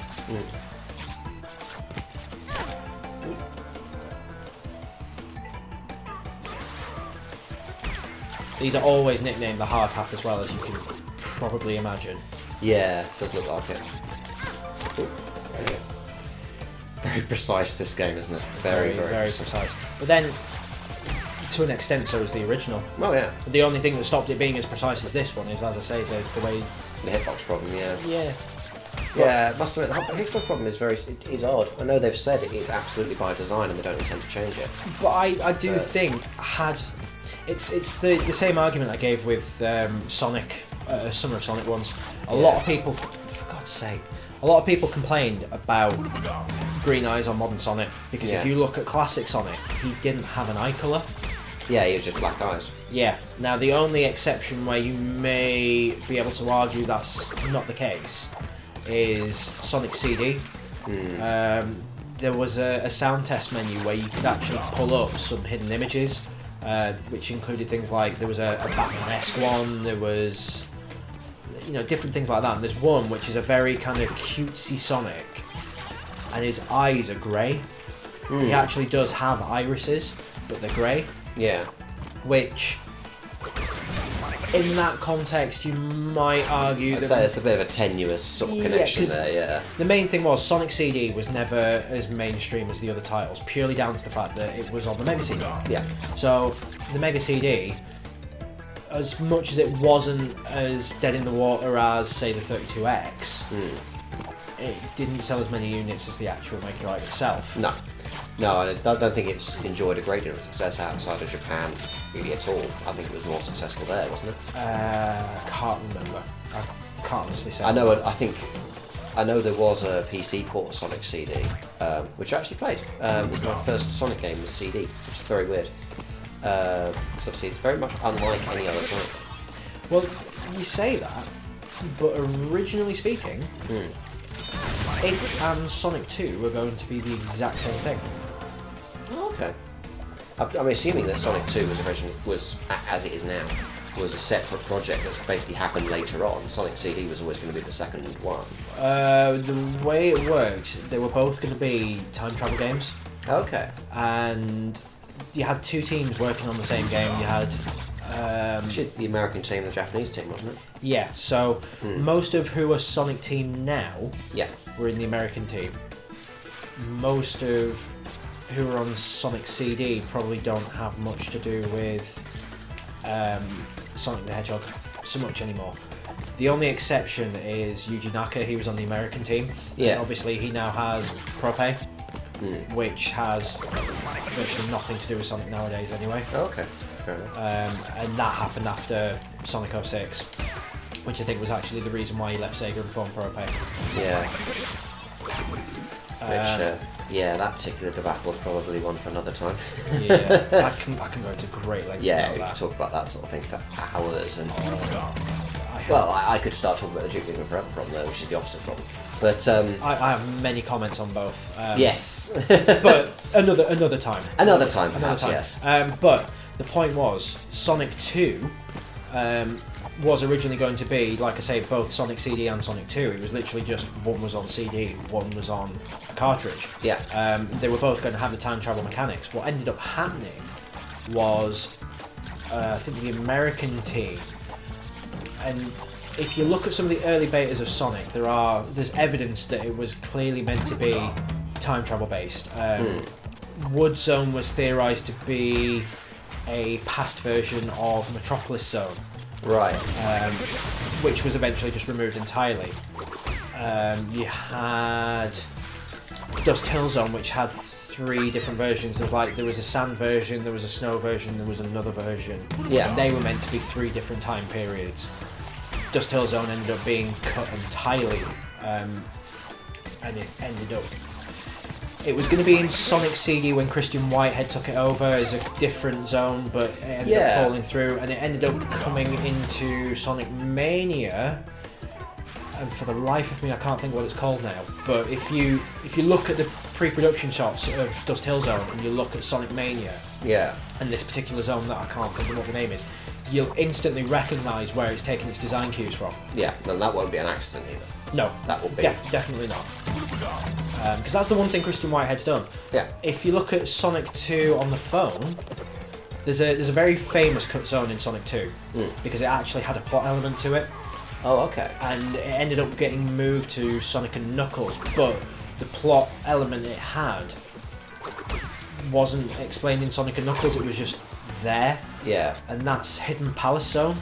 Oh, okay, yep. Hidden Palace Zone was a zone in Sonic 2 that ultimately ends up appearing in Sonic and Knuckles. But it looks completely different. And the original idea behind it was that Sonic goes to Hidden Palace and he gets the ability to become Super Sonic. Yeah. They ended up dropping that entirely and just, oh, you've got 7 emeralds. Great, you're supersonic now. Yeah, makes sense. That's it. He uses power of 7 emeralds, becomes supersonic, saves the day, Yeah. everyone's happy. Yeah, pretty much. Hidden Palace in Sonic and Knuckles, it is used in the plot in the sense that it's how Knuckles comes to realise that Eggman is pretty much screwing him over. The only thing I hate with ice, you lose your momentum and that's it. Yeah. Oh, the ice is so... I hate to say slippery because it's supposed to be, but it's very much... It feels like you have no control over it whatsoever. Which for a precise, jumpy, platformy game, doesn't strike me as a feature. No, but it does still play more or less faithful to the originals because that's how I they agree. work. Like I say, when I criticise this game, I criticise it as I see it. I don't necessarily kind of say... It's faithfulness. Yeah, it's not to how whether it's faithful or not, because of course I wouldn't know. You know, for me, is this fun to play for someone who's not played Crash Bandicoot before? And, you know, like I say, I like the game, certainly. I definitely think, yeah, there's quite a lot of elements you have to sort of... You do have to sort of go, well, it is a game from the 90s, you know? Yeah. Yeah, well, you know, it's okay, but it's definitely a 90s game, you know, and all that rubbish. It's fine, you know. It is a product of its age, and they are presenting it as that. I don't get how you get those. You've got to jump off of the seal. Yeah, Surely? forget that. I don't know, maybe. I think so. You've got to jump off the seal to get those. Probably right. I don't remember those being as difficult to get in the original, whether they were there at all in the original. No idea. Yeah. I'm not sure though, but yeah, when I first saw it, I assumed that you just jumped off the seal to get them. Anyway, they choose those or the bumper fruit for them. But yeah, Hidden Palace got removed entirely. Now, when Christian Whitehead made the mobile port of Sonic 2, Yes. he reinstated Hidden Palace. Now, when I say he reinstated, what I mean is it was his own interpretation that took design cues from Yeah. the original. So, visually speaking, it had the visual elements of Hidden Palace, but the level layout that was found in the betas was almost entirely different. Yeah, which makes sense. Which Sort of makes sense to change if it was a beta level. it does and it doesn't, because the only thing with the original beta levels was they weren't finishable because they were originally built in the Sonic 1 template. Sonic 2 was effectively just it was taking Sonic 1 and it was doing like what Naughty Dog did with this. It was just improving upon what was already there. Yeah. And just adding to it. So It was sort of the Doom 2 effect if you're yeah. a PC gamer, really. Yeah, exactly that. Mechanically, it was more or less the same. So what you're saying is it was supposed to be Sonic 1 but with a super shotgun. Yeah. And that super shotgun levels being somewhat larger, tails, and it ran a little bit faster. I think an actual super shotgun would have been better. Possibly, I'm but I liking this don't. idea. Possibly, but I don't think that'd have got past the parents. Doom got past the parents. Wow. I think that It really didn't. I was gonna say that might well depend on the parent. See, There. I'll say the really weird thing, right? You know how I was saying, like in Half-Life, I wasn't allowed to go past the Resonance Cascade. Yeah. In Quake 2, I wasn't allowed to go past the second level. In Doom, there was no such restriction. I was allowed to play the whole thing. How does that work? Yeah, I was allowed to play the whole of Doom, and my dad actually used to play Doom quite extensively and knew how violent it was. Yeah. So I don't get that either. That was the other thing as well. It's like the Quake 2, for example. That's how you get that. Yes. I used to watch my dad play it, so there was no problem there. In fact, have you ever heard of Soldier of Fortune? Rings a bell. Don't think I played it, but it rings a bell. Basically, it was one of the first games, I think it might have been the first game, with, I'm trying to say deformable meshes, that's the technical phrase. You could blow people's arms off. You could shoot someone in the leg and the leg would fall off. Loads of blood. It was horrendously violent, caused quite a few people to clutch their pearls at the time. I was allowed to watch that, I wasn't allowed to play it. You just thought it wouldn't make much difference. Now you see, here's the funny thing when I was growing up. Okay, so Doom, my dad happily let me watch. Yep. Resident Evil I was allowed to watch. Yep. Couldn't play, but I was allowed to watch. Okay, I yep. don't think my parents were particularly impressed, but they didn't say no. Yeah. Fighting game on the Mega Drive called Eternal Champions. Yeah. It played somewhat similar to Mortal Kombat, but it didn't do... Whereas Mortal Kombat took photography and turned them into sprites, Yeah.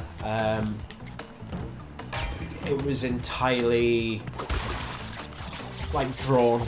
Was Eternal Champions. It wasn't real life photography. Okay, yeah. And then turned into animation stills. Right. So in that respect, it's already toned down. Yeah. On top of that, yes, you had what were effectively its version of fatalities, which were actually worse when they did the Sega CD version because they were full on cutscenes. Yeah. On the cartridge version, it was more akin to Mortal Kombat, but again, it was nowhere near as gory. Yeah. So one example being a character might get sucked into a massive turbine and you just see him spinning in the turbine, but you don't see blood going everywhere and guts. Yeah. It was things like that. It was scary, but it wasn't, oh dear God, it wasn't gory. Yeah. Yeah, yeah. I wasn't allowed to play that because my parents didn't like the fact I was playing fighting games. Ah, I see. Yeah, it's interesting how the logic works, and you kind of, yeah. But I think if I was to then make my parents look at that now, Yeah. bearing in mind they've seen me watch Buffy, Yeah. which they thought was far worse, they would probably think that's quite tame now. Yeah, it's kind of interesting, if nothing else, just how the attitudes have changed. Oh, that's one. Oh, is there no boss in that one? There is, but because I... Oh, right, you would... Yeah. So it took me back to that warp world. Oh, gotcha. Okay, fair enough. Now, will this work? Just as it did in the original. Animal cruelty for the win! Aww, that poor thing. Stop it. No. Wow. Animal cruelty for the win! Yes, that did actually work in the original as well. I like how not only is it a trophy, it's a helping paw. Because you jump up and down on a polar bear's head long enough, it will give you lives. So, hey, there's the takeaway lesson from this particular video. Hit polar bears on the head, it will give Animal you cruelty lives. is fun, kids. Fun and profitable. Yeah, I'm going to get so many comments from Peter. How dare you! You're so horrible to animals! Oh, go away. Is the thing dead? No. I'm going to die because I missed that box. Is the thing dead? No. I mean, I'm hoping most people playing this game would be able to tell the difference. And also, if you tried to do that to an actual polar bear, I'm not sure the polar bear's welfare would be something I'd worry about. Exactly, I'm pretty sure the polar bear would be more fine than you. Yeah. Yeah. Don't jump on polar bears, kids. That's not a good idea. No. Kids, don't try this at home. Don't do that either. No, I also like how you fall in the freezing water and the polar bear is absolutely fine. Oh yeah. It's a polar bear, don't you know? Therefore it likes polar conditions. It's very cute. Oh yeah. I'm sure Dem would like this polar bear actually. Oh, she does. Oh, has she seen it already? Yeah, she's played this bit. Yeah. Dem being my fiance, by the way. Because... Yeah. Yeah. Not mysterious person we've made up. No. But I don't think I've made her up anyway. I hope not, because otherwise I think you and me are coming down with the same thing.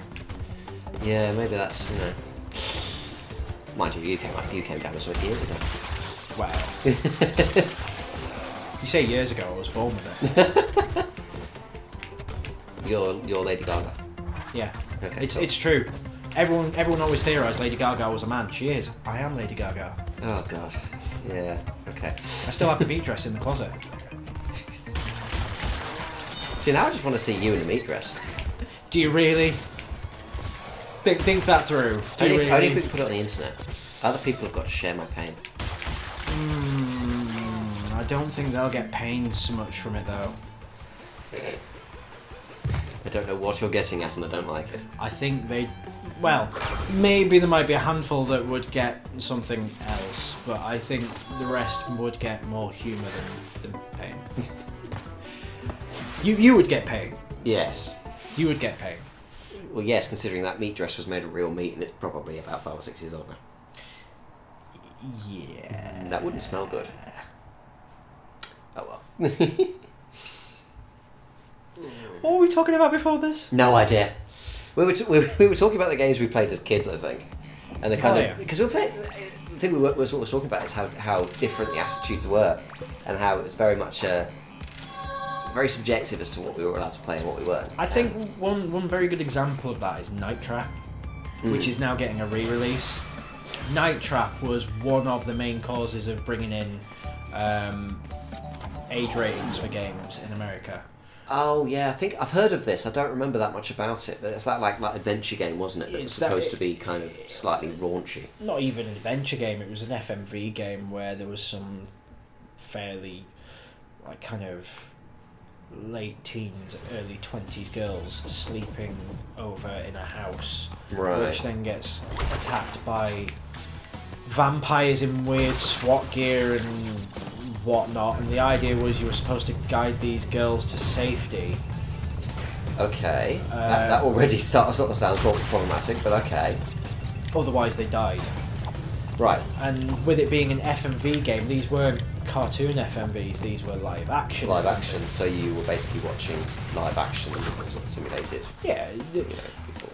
It was deemed very violent, particularly against women, because the entire cast was more or less female. Yeah, it is not exactly the most modern and nuanced of concepts anyway, just because you're kind of this guy guiding a load of women out who apparently can't look after themselves. Yeah, you can see why that would raise eyebrows these days, that's for sure. That was the other thing as well.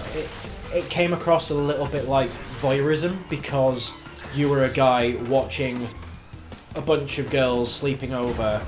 Yeah.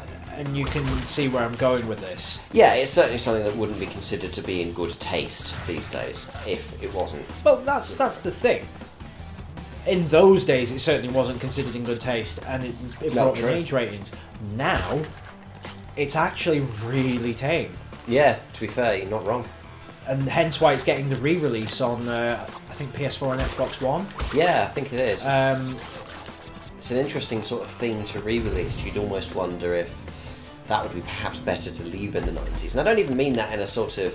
Well, the interesting thing about it, I think it's actually got a lower age rating than it had at the time. I have no doubt, yeah. I mean, the attitudes have changed so much.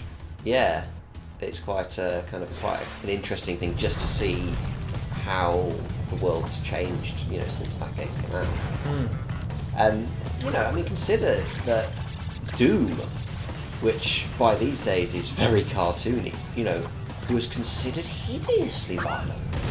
But the one thing with Doom, though, is it has actually progressed with the times.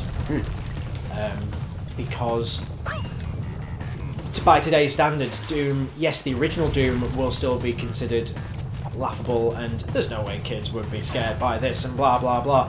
But then if you move along with the later versions... You're talking about Doom 2016, yeah. And to a lesser extent Doom 3.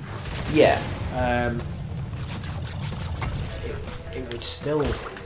Yeah, well, they knew what they wanted, and they knew the kind of... I mean, Doom 3 especially, less so Doom 2016, but... Doom 2016 was more going guns blazing and... Well, I mean, that's what the original was. That was always the silly thing, is that they always said... that there was this misconception that the original Doom was sort of survival horror, and Doom 3 was intended to be a response to that. Now, I like Doom 3. I thought it was actually a really, really good little shooter. It's not Doom, though. No. And I think a lot of people kind of really enjoyed Doom 3, did so kind of despite it being a Doom game, not because it's a Doom game. It's a horror game that you could argue is set in a Doom universe, not even the Doom universe. But it was supposed to be a remake anyway, essentially. Yeah. It wasn't supposed to be, a direct successor to the original Doom game. In fact, it told the story again. It was its own separate continuity, wasn't it? Yeah. Even from Doom 2016. Doom 2016 is Again, a reboot, yeah. yeah. So Which is fine, you know. And the thing with Doom 2016, of course, is Doom takes the spirit of the first game. Because the spirit of the first game, and God knows how, you know, kind of, it didn't quite rock this at the time, considering some of the original Doom guys were still there. But it was very much not a sort of horror game. It was dreadfully atmospheric for the time. But the soundtrack was almost entirely heavy metal. And that, honestly, is what Doom has always been. It's been a heavy metal game. You know, it's been a game where you essentially play a sci-fi heavy metal cover. see, And by cover, I mean like the cover art, not I've got necessarily. to wonder if that aspect of it is down to John Romero. To some extent, yeah. Because if you look at the team, he is quite clearly the metal guy on the team. Not necessarily. Not necessarily. You had quite a lot kind of going on with the id team, and I don't know enough about them to sort of pin down, you know, who was responsible for what. John Romero was a big part of it, yeah. John Carmack was a big part of it. John Carmack was always the technical guy. Yeah. John Romero was always the... He's basically the game designer. Yeah, well, I the would say. fun thing about Doom, if you sort of wanted to look at kind of where it came from, where it went, originally it had a story. The original plan, the sort of the Bible, as it were, there was like a whole design document first. Oops.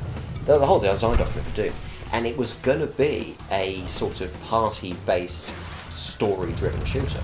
You know, you were going to be able to play as just like 4 different characters, and it was going to be what we'd call an RPG-like game these days. Yeah. You know, and obviously it got simplified, and it was the correct thing to do at the time. And arguably, you know, it was better for being so simple. But it was very much the kind of mad, violence-y bit. Perhaps wasn't even the original intention, but it was something that when they actually started making the game, they leaned into it. They really did, and it was working good for it. Doom 3 was very much survival horror, hard sci-fi sort of, you know, that sort of thing. I mean, the story was kitschy and rubbish, so, you know, you only win so many points there. But for what it was, you know, for a sort of, what was it, 2003 shooter, it was great. I'd have missed that box. Well, I've only got that box, rather. Yeah, you'd been fine. Being possibly a bit too OCD, but then I can't really help it with this game. Whereas it's interesting because I think Doom 3 was id taking the letter of the Doom games and making a new Doom game. And so they made sure they had, you know, they had the imps, they had a shotgun, they had a super shotgun, they had a BFG somewhere, you know. Yeah. And that was faithful in that, and they tried to spin it into something different, which, you know, whether that's deliberately different from their point of view, I don't really know. It's arguably like it's Resident Evil 4, except Very much so, yeah. except Resident Evil 4 tied better into its universe than Doom 3.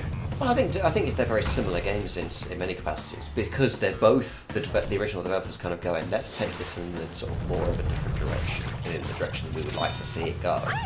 But actually, the fans kind of pushing against that a little bit. Now, I played Resident Evil 4. I think it's brilliant. Most people do. The thing with Resident Evil 4, It's very well received. it is very well received, but in terms of that style of Resident Evil, it's very much a one-trick pony. Because Resident Evil 4, 5 was good. I liked 5. Five, I think, lent into the action stuff a lot more, and that's almost what the problem was with it. You know, Resident Evil 4 was still survival horror as it goes. Yeah, esque. The other thing as well that I think started to detract once you had 5 was co-op. Yeah, the co-op. I mean, again, I actually did play 5. I played it with my brother and loved it because it was co-op. But it certainly wasn't what I would expect Resident Evil to be. It was an action game. Really. Yeah, see, I liked 5. Yeah. 6... Yeah, I never played that one. 6 would have probably been okay if the whole thing played like Leon's story. Yeah. Because Leon's story was the horror story. Chris and Jake and Ada focused more on action, played more like Call of Duty. Yeah. Leon focused more on the horror, and it's very evident in the first few chapters of Leon's. Yeah. So I think if the whole thing had played like Leon's story, it would have probably been okay. Well, I think it was made during a time where, you know, Call of Duty was unstoppable. absolutely unstoppable. And of course, these days, it still sells. But it doesn't sell as much. So many units, but it's not breaking records every year anymore, and it's not something where it's a cultural touchstone, as it were. It is finally, for the masses, starting to get stale. Yeah. So, but back at the time, you kind of, if you were a big wig, should we say, at one of these companies, and you were advertising to a Western audience, you basically were making Call of Duty. Yeah. Or Call of Duty style games.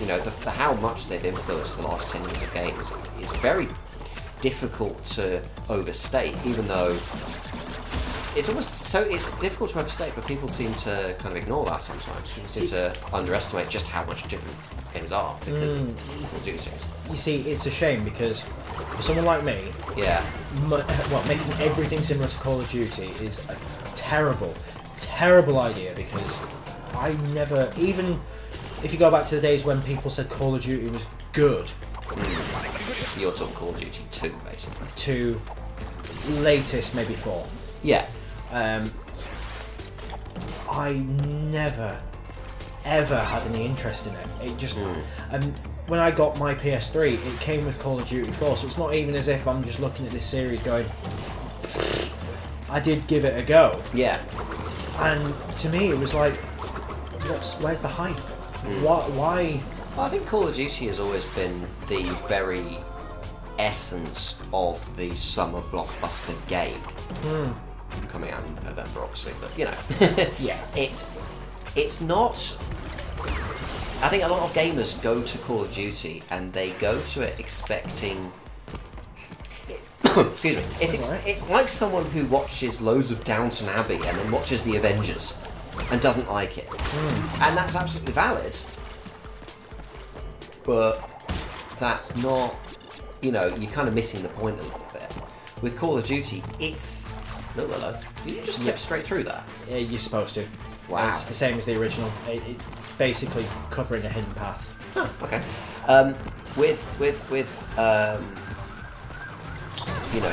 Call of Duty, it's never been highbrow, and it's never been clever, and it's never been anything other than what it is, which is schlocky B-movie fare. And actually, that's fine, because mechanically speaking, and this is the thing that I know there'll be at least a few people who want to call me out for saying this, but mechanically Call of Duty is Call of Duty 4 is one of the most technically competent shooters out there. Well, it's the one that ended up getting a remake as well, wasn't it? Well, or at least they didn't want us to play it, but yes, the multiplayer. It got a remaster. No, the whole thing got remastered. And it is called Call of Duty 4 Remaster, so we don't even have to have that argument again. Yeah. But yeah, it was remastered. Obviously, it would have been quite cool for someone like me because I liked the game. I wouldn't mind playing it again. Yeah. I wouldn't mind playing it on something a bit more modern. In my case, I play it on PC with better graphics, but you know what I mean.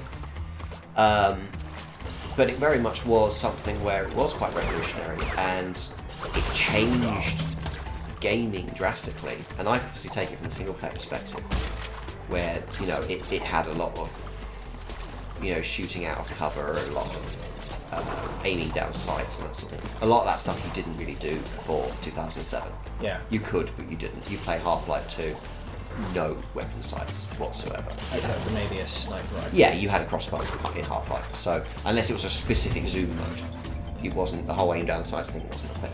No. That was Call of Duty. Even in the original Medal of Honor games, there was no aiming down the sights. See, to me, so like I say, I couldn't see the appeal of Call of Duty, whereas that's fair. For its contemporary, the one that I preferred, and admittedly I didn't play the single player, I purely played one aspect of this, was Rainbow Six Vegas. Rainbow Six being a slightly different, breed of game, really. And Rainbow Six has always been an extremely good series of games, if you've got the patience for it, which I personally don't. See, for me, there was one specific mode in Rainbow Six Vegas and Vegas 2 that I always used to enjoy playing because my mates used to play it. When we went round and they had their 360 at the time, we'd always play this mode. Yeah. And that was Terrorist Hub. Okay.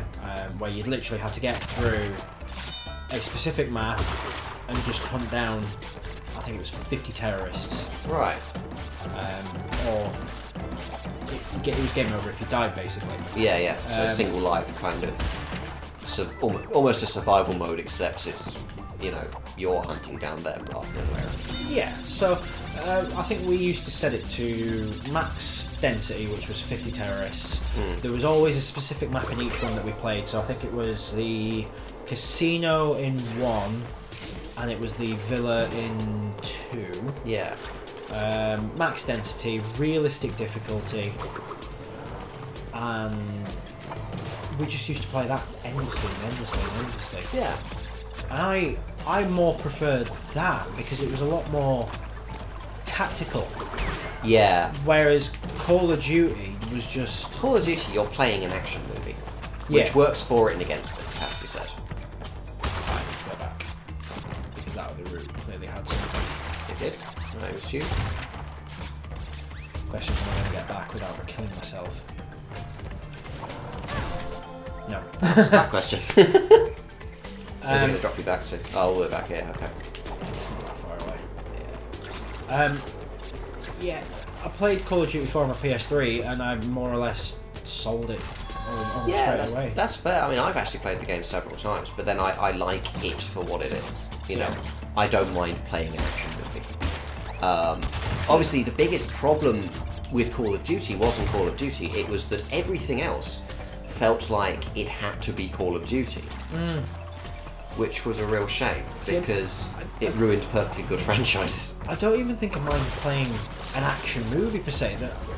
I mean, off the top of my head, I can't think of an example, but I'm pretty sure there are some games which are all about the action and just going crazy shooting things. Yeah, yeah. That I do quite enjoy. But Call of Duty just...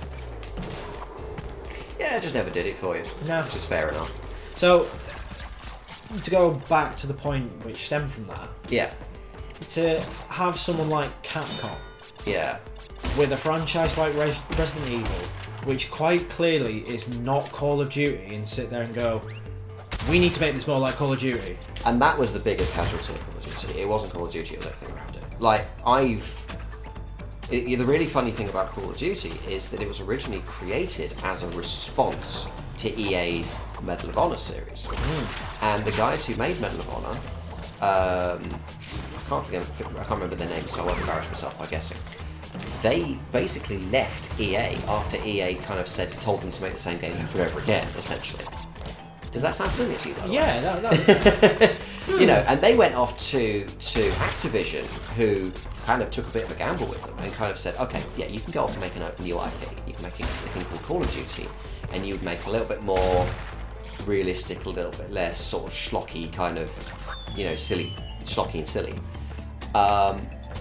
And then, you know, they did that, and they made a game called Call of Duty, and it was a real response to the Medal of Honor series, which had been selling like gangbusters at that point in time.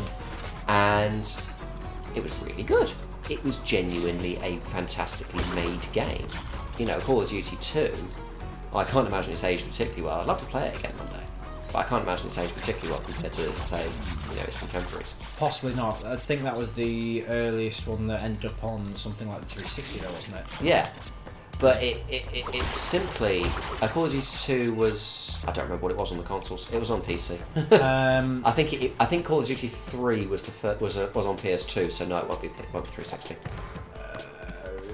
I know Call of Duty 4 was definitely on PS3 and 360. They were the first... Yeah, they were the first 7th generation? Yeah. Games. So the 360 there was PS3. definitely one of the ones before that was on 360 that wasn't on the other platforms. Yeah, it was still on PS2, Xbox and GameCube, because Xbox 360 had that kind of... Oh, it may well have been to Call of Duty 3 then. Yeah, but 2 was PC. I think it was PS2. I can't remember for sure. I'm not really familiar. It might well have been on Xbox as well, the original. Yeah. But again, like when I had it, it was on PC. So, that was sort of regarded as, you know, the response to the modern shooter of the day, but where they felt like the modern... Sorry, not the modern shooter, the shooter of the day. World War II shooter of the day. Because that was the style du jour at the time. That, you know, had widely regarded as sold out. Oh yeah. Yeah, they make the same game over and over again, and that was that. And so they made Call of Duty, and it was fantastic, and it was a breath of fresh air compared to the stale Medal of Honor series. Fast forward to 2009, EA bring out a game called Medal of Honor. And it was the... It was a response to the modern shooter du jour at the time, Call of Duty, and it was not very good. Yeah, I remember it flopped. It flopped very, very hard. They tried again, which, all power to them, you know.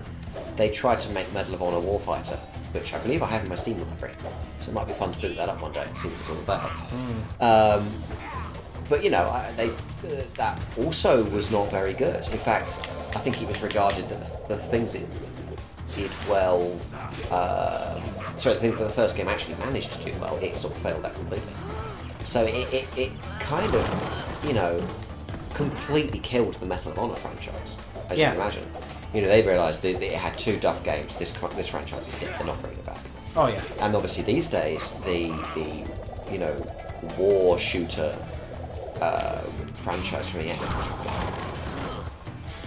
which actually is a good response to Call of Duty because it had its own gimmick from the beginning. 1942 was, you know, you kind of massive scale. Yeah, was always its thing. It was a massive scale, vehicles, lots of things you could do, and it was something genuinely different, and genuinely unique compared to Medal of Honor and Call of Duty at the time.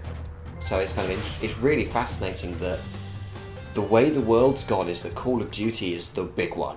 The one that's gotten massive and blockbuster and everyone plays it. And you've got kind of nipping at its heels, you've got Battlefield. Battlefield 1 is a fantastic game. In fact, I'm pretty sure it's regarded multiplayer-wise as better than Call of Duty at the moment, Infinite Warfare. We'll be interested to see how World War II manages. But, you know, you've got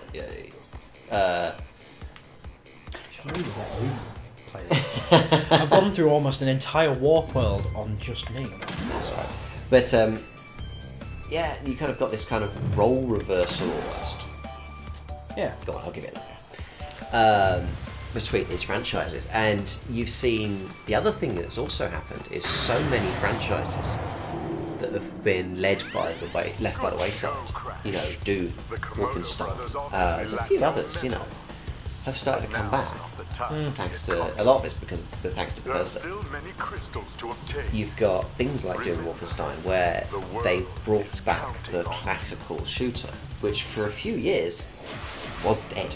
Oh yeah, thoroughly dead. If you wanted a classic shooter, but in the late noughties, you would basically boot up Doom. They've now revitalised it. They have, and obviously that is that's an amazing thing. You know, Doom 2016 actually being good is that means a lot to me. The thing is, the way they did Doom is kind of similar to what Vicarious. You've done this one, haven't you?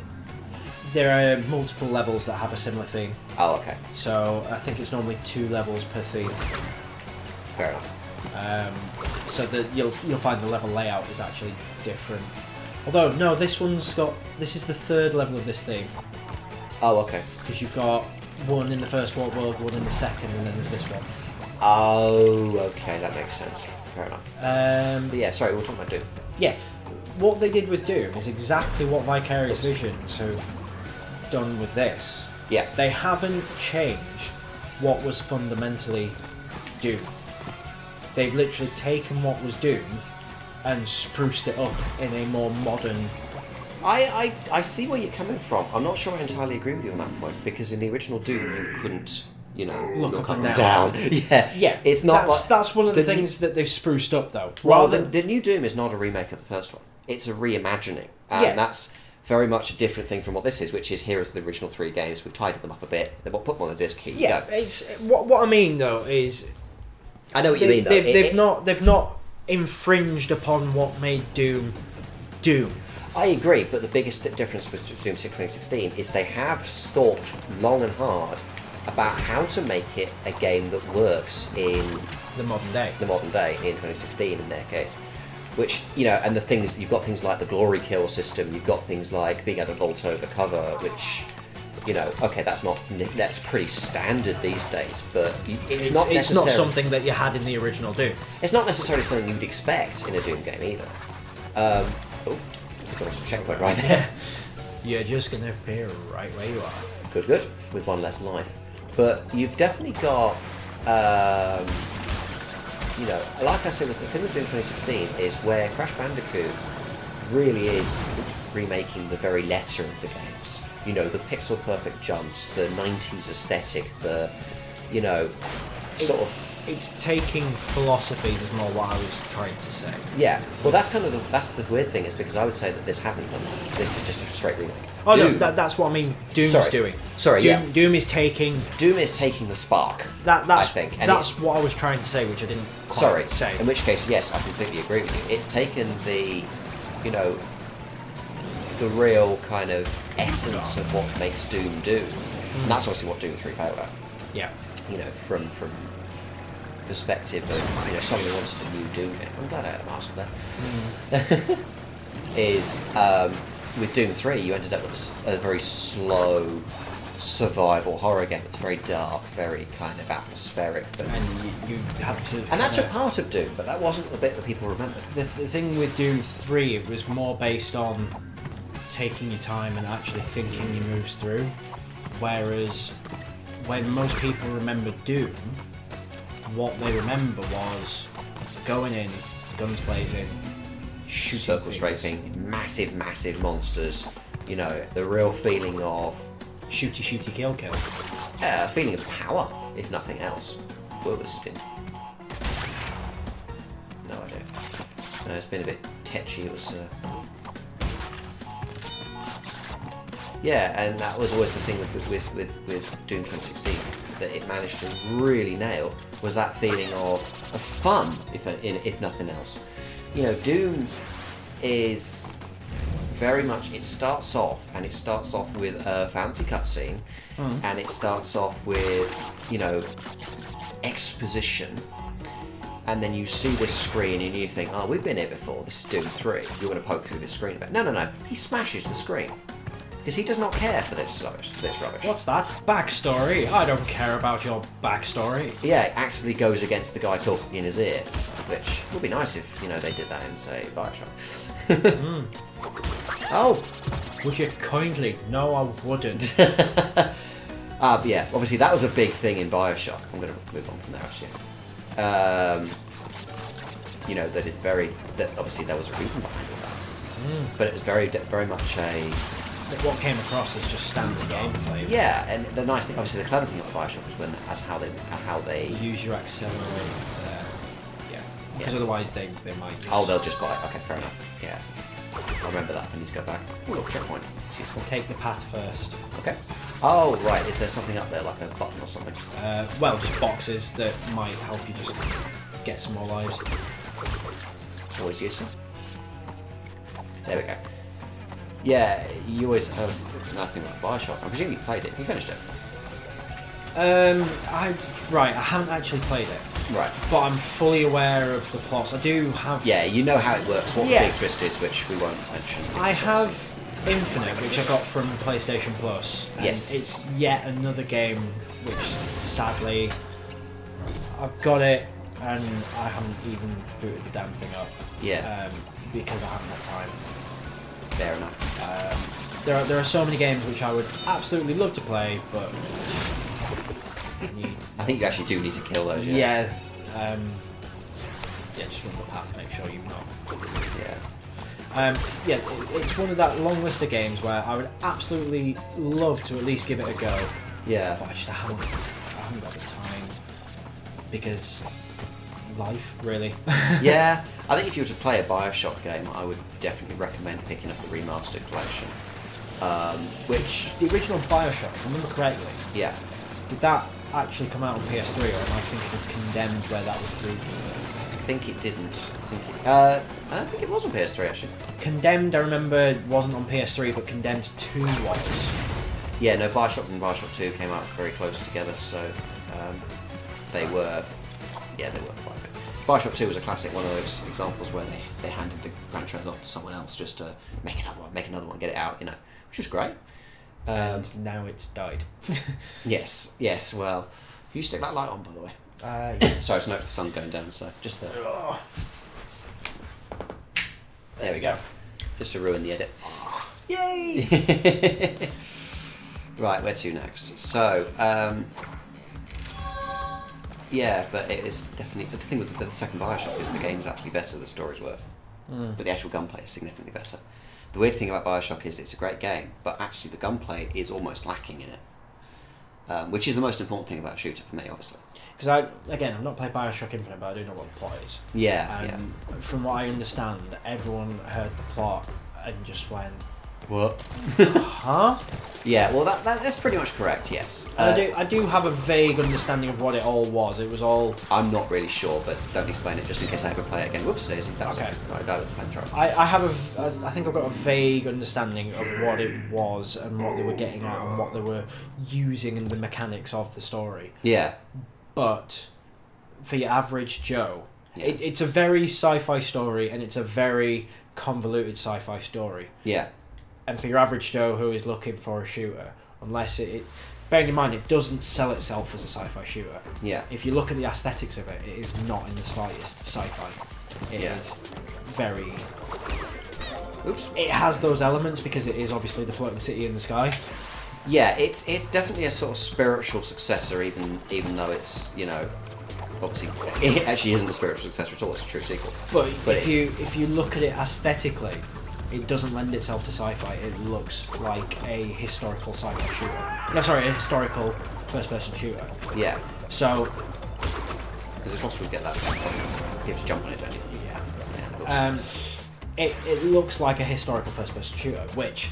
Yeah.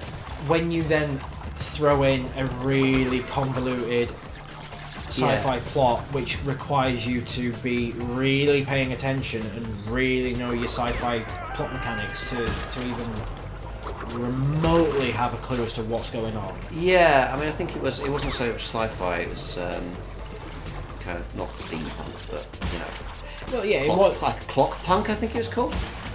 It was very much that, but like I say, yeah, it was definitely a very convoluted story. I don't even think it was something where you had to be paying attention. I just think as far from what I've heard, at the very least, it just didn't really make much sense. Oh! I've never seen them do that. Apparently you're not supposed to stand on that thing for too long. Which is weird, because I was waiting for the cycle. Pretty sure you could in the original. Whoa, so that's changed. Okay, cool. I mean, I'll put it this way, right? Doctor Who. Yep. One of the things people complain about Stephen Moffat for, your plot's really convoluted.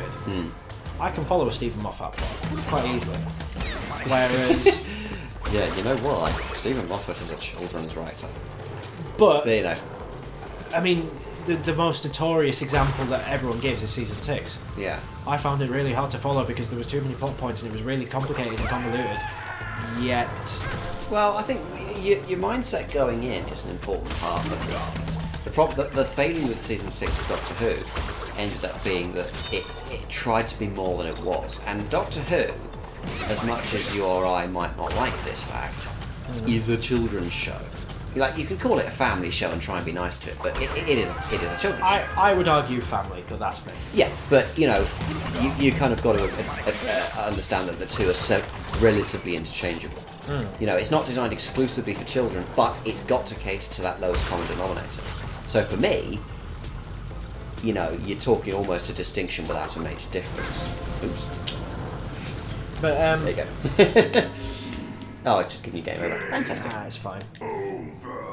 But, people argue that's convoluted. That is a sci-fi story with a clear sci-fi premise and a clear sci-fi aesthetic. Yeah.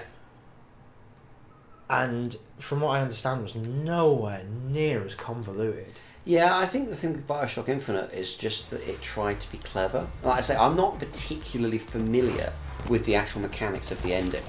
Or the final sequence. I actually got pretty close to it. I played probably a good 80% of the game. Again, I know what sci-fi plot device it's using, but I mean, as I say, I don't want to give it away if you don't want it. No, I think maybe not. Just obviously, whether I mind or not, we may have people watching that do care. So I mean, if they do care, I mean, when did it come out? About a few years ago now. 2015 was it? No, more earlier than that, actually. No. It would have been earlier than 2015, I'm sure. Before that. It was before the PS4. Early. Oh yeah, good point. So maybe we were talking about 2011. I don't know. Either way, I know it's pretty old and the statutes of limitations have kind of run out on it, but just in case.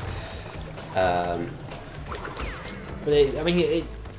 the plot device it uses is actually very apparent even from the beginning of the plot, because you've got those twins. Yeah. That refer to it. Yeah, you've got Jennifer Hale and not Jennifer Hale. Yeah.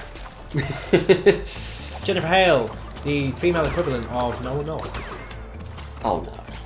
Well, no, to be fair, they're both good actors. They're both good voice actors, so. Jennifer Hale's not in absolutely everything, though. She just happens to improve whatever she's in. She's also done a hell of a lot more because she has been around longer. Oh, she's been in the business for years. Yeah. You know, all power to her as well. She's very good at what she does. Like, Mass Effect. If you play Mass Effect as the male character, and with all due respect to is it Mark Meir? I wouldn't have a clue. I don't know. All due respect to the chap who plays the male Shepard, because he's very good. If you're playing it as the female Shepard, you're playing the correct version. Even BioWare actually say they consider female Shepard to be the canon. You see, I've got all 3 Mass Effects. I actually bought Mass Effect 2 on launch. Yeah. For PS3, because it was I remember it being such huge news. What? Mass Effect's not an Xbox exclusive? What's to do with PS3? Yeah. So I bought Mass Effect because everyone hyped about it and said it was amazing. I think I played. Are you playing? You played the first one? Well, that's the thing. They didn't release the first one until after 3. Yeah. So I'd started playing 2. So they let you dodge a bullet there. Well, kind of, because it gives you a comic where you've got to play through the comic. Yeah. Choices. No, I just mean gameplay wise. Well, because this is the thing. I've now gone back to play 1, and I think I've played more than 1 than I have 2, but I still haven't gotten very far through 1. Yeah. Because I used to stream it, and the people who used to come to my streams all the time, they actually said it's still worth your while playing through 1 if you're going to play through. Well, I agree personally. Yeah. 1 is, in any case, the weakest game. Except for maybe that ending. I'm an apologist for that ending. I more mean gameplay, to be fair. The stories are as they are, and you know, I think it's difficult to compare them really because they're doing different jobs. But like Mass Effect 1, it's very clunky gameplay because it's definitely a RPG with shooter elements rather than shooter with RPG elements. Yeah. Which is fine. But it very much doesn't feel as smooth or as lucid as the later games do. I know plenty of people who prefer the first one and say the rest are rubbish because they're dumbed down, which is fair enough. I don't hold that opinion. So I've played the first one 4 or 5 times now, thanks to the magic of losing save files, you say. My understanding is the third one is potentially the reason why we're never ever going to see a Half-Life 3. Okay, how do you figure? Because the theory I've heard, and again, this is not me personally saying this is what I've heard on the grapevine. Yeah, so this is your usual could be real, could be near gaff moment. Yeah. The theory I've heard is that there was a lot of hype with the fact that Mass Effect 3 was due to be the end. Yeah, so it was hyped up because obviously it was. What you're saying essentially is that the ending, the promise of the ending, was impossible to achieve. Yeah, it built up to all this hype, and it massively underdelivered. Yeah, I mean. So the theory that I've heard is that Valve was still planning on doing either Episode 3 or Half-Life 3. Yeah. Around the time Mass Effect 3 was being done. Yeah. Saw what happened with that, and then went, no. We don't want to spoil our title like that. Probably want to climb down soon, by the way, so maybe finish this level and make the next one will stop. Yeah, I think for I don't know if you're right insofar as I think the conclusion they came to essentially was that they couldn't make something that would suitably follow on from Half-Life 2. See, I'm not even going to say I'm right because, as I say, it's not even really. Well, I don't think it's anything to do with Mass Effect. Is the thing I would say to that one. I don't think Mass Effect really comes into it. They will have looked at the industry, and there will have been some kind of lessons learned from Mass Effect from the whole industry. You know, in the same way that all developers, you know, watch each other and talk to each other and everything else. The biggest thing though is that Valve has a very great internal consistency. It doesn't tend to pay a great deal of attention to what's going on in the world around it. No.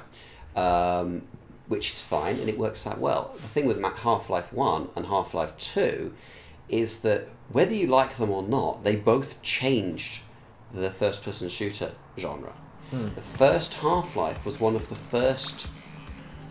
You know, it's hard to say that, because every time, if I try and say the first, someone will come along and go, oh no, but it's this actually. And so, if you haven't got a neckbeard, I suppose it's one of the first cinematic shooters. I would say the best way to describe it is the first mainstream. Not even that. It's the first game where there's an integrated story and it's told as you play, rather than being divined from either cutscenes, lore, or you know, in the manual. And even cutscenes in that weren't that common for shooters at that point. They did exist, but they weren't that common. Mostly, you know, the technology was relatively new. You know, like Quake 2 came out a couple of years before it, 1997. No cutscenes, no exposition, no lore, no dialogue even. All you had was, as you went through the level, you had a little objective tracker you could pull up by pushing F1. And that told you what you were supposed to do. But all of the actual lore and why you were there and who you were fighting and everything else was in the manual. That's 2 years before. Things didn't really change, particularly in 98. It had to be said. Half-Life, you talk to people in the game. You could run around and do things. You could, you know, actually interact with the world. You could, you know, turn on a microwave and blow up someone's roast casserole. You could get an ally to come and help you, or you could shoot them in the back. Yeah, so the squad sort of stuff was a huge part of it as well. You know, there was a great deal of difference with Half-Life 1 compared to what came before it. And it was all because Valve had the ability to make their own way. Because although they were a new developer, you know, Gabe Newell had made his Microsoft millions. He had the ability to bankroll the studio for years so it could make something that was actually good. You know, and they did that. And of course then they went away. And this was 99, Half-Life 1 came out. And then they went away, and it wasn't until 2004. You know, so a lot of years later that they finally brought out Half-Life 2. But that's not down to their own fault primarily. Well, there's a lot of stories behind Half-Life 2 and why it came out when it came out. I mean, my understanding, the main reason, or one of the bigger ones rather, behind it, is the fact that Valve got hacked. That delayed the game by about a year. That wasn't the reason it took so long to make it in the first place. Because they were originally thinking of putting out the next game by sort of roughly 2001. And as happens with Valve, the project just spiraled. So we killed the polar bear that time. Well, I took him with me. Terrible person. I want a nice pet in heaven. Oh dear.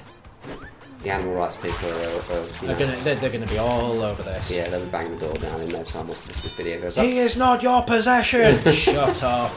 It's alright, I'll make sure they go to your house, not mine. Yeah. No, but the thing with Half-Life 2 was that there was this urge, and it was the same with Half-Life 1, but obviously they didn't have like any pressure on at that point. They needed to outdo themselves. So Half-Life 2 came out, and it was a revolution in shooters because of its physics system. Because it used, you know, the Havoc physics engine, which was pretty new at the time. It hadn't been used very often before. No. It had been used a little bit. Unreal Tournament 2003 came out a year before it. Used Havoc, ragdolls basically, but it was a multiplayer shooter. It didn't really do much with it. See, Havoc is now more or less industry standard. It is, and that was basically Half-Life 2's fault. You know, that's why it became the ability to manipulate physics and have things push around, and you know, Half-Life 2 kind of invented the physics puzzle in the conventional shooter or game. Oh yeah. You know, that was obviously it wasn't invented by it. That was Apple invented, perhaps. You know, where it didn't invent it, it popularised it. Yeah. But you know, it also had little things like a tactile environment, which was a brand new sort of thing for especially shooters at the time. You know, you could pick up a can and throw it around. Weirdly enough, it was actually the promise of Duke Nukem Forever many, many years before. You know, the trailer from '97 had him pushing a vending machine, getting a can and throwing it around. Oh, Duke. Instead, it ended up becoming a turd. Well, yes, but obviously that's another round for another time. And I mean, I can potentially mean that in more than one sense. Although, having said that, I actually didn't mind Duke Nukem Forever. The back third wasn't it? But anyway, you know, Duke Nukem Forever obviously was the bad end to what Half-Life 2 ended up being. See, I have my thoughts on Duke Nukem, but I think, like I say, I'll save that for another... We'll do that another time. We'll play something a little more suited and we'll you know, talk about it.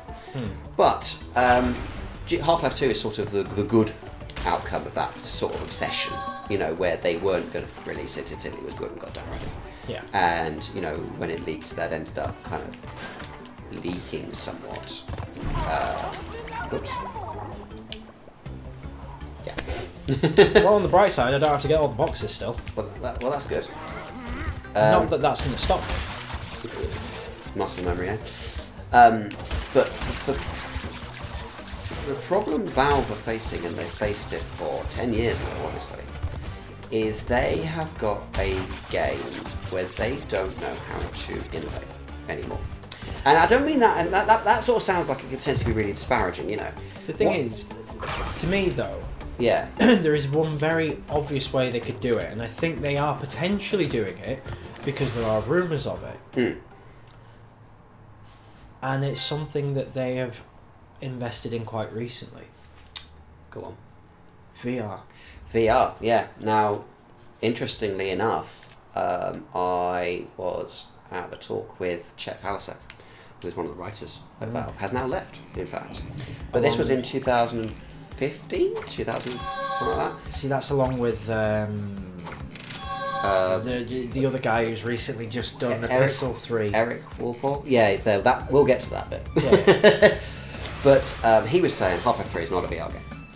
Now, we know Valve have VR games in the works. So they have apparently 3 full-scale, full-budget VR games. And the Dota 2 card game is not one of them.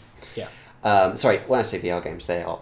I don't know if they're all... I think they're all VR. But I think the idea is that they are full retail games. Yeah. You know, they're not Dota 2, they're not Counter-Strike, they're not Team Fortress. No. Or anything like it.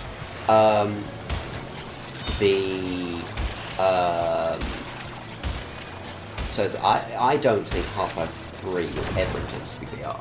It's, you know... But whether it's intended and whether it will be... Well, it may be that they do eventually bring it out, yeah.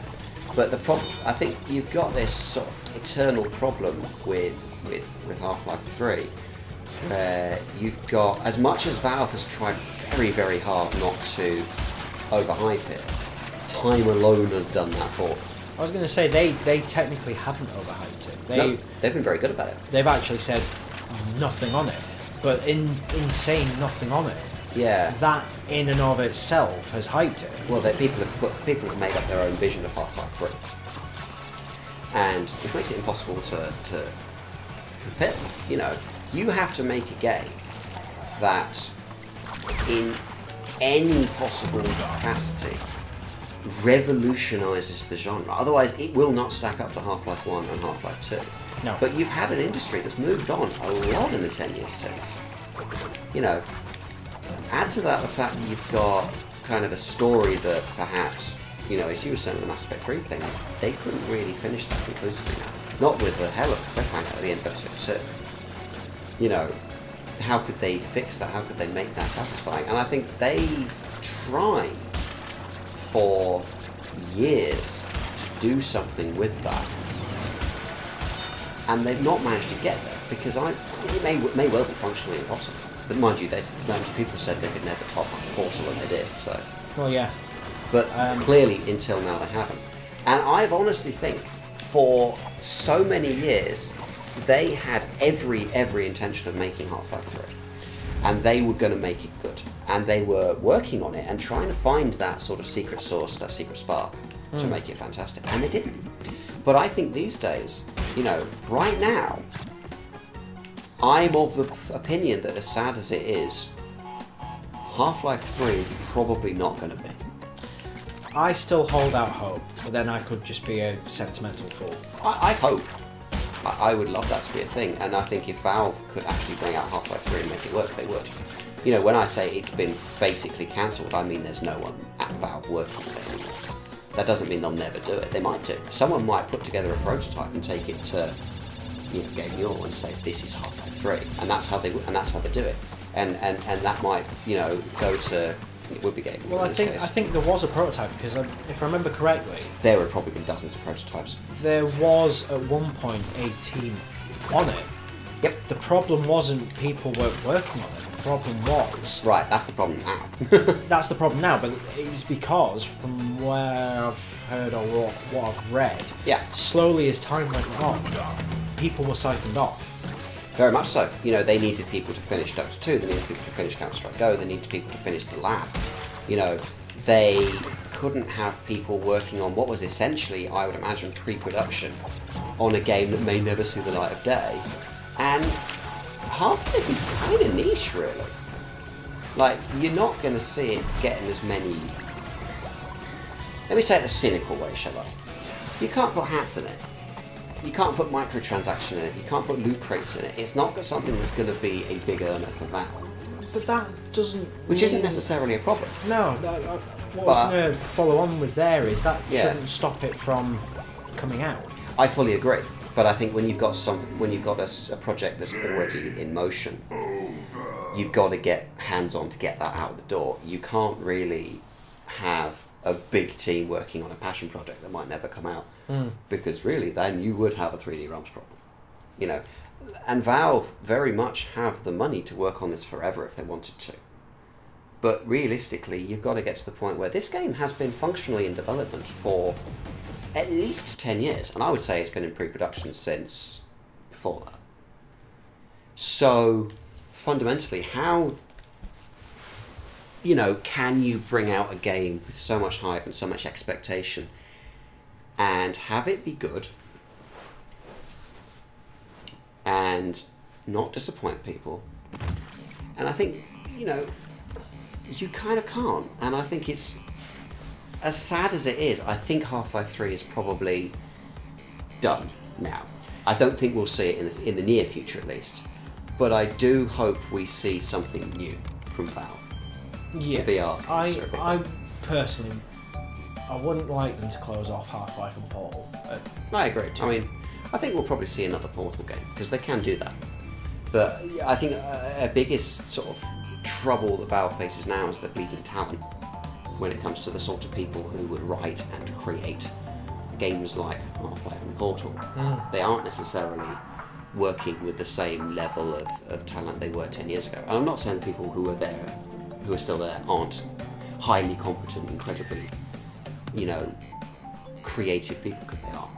But it's a different company than it was 10 years ago. Oh, yeah. A very different company than it was 20 years ago. Yeah. And they're now, Valve really exists as a company, and again, this is the sort of thing you hear on the internet and you hear it in a really disparaging way.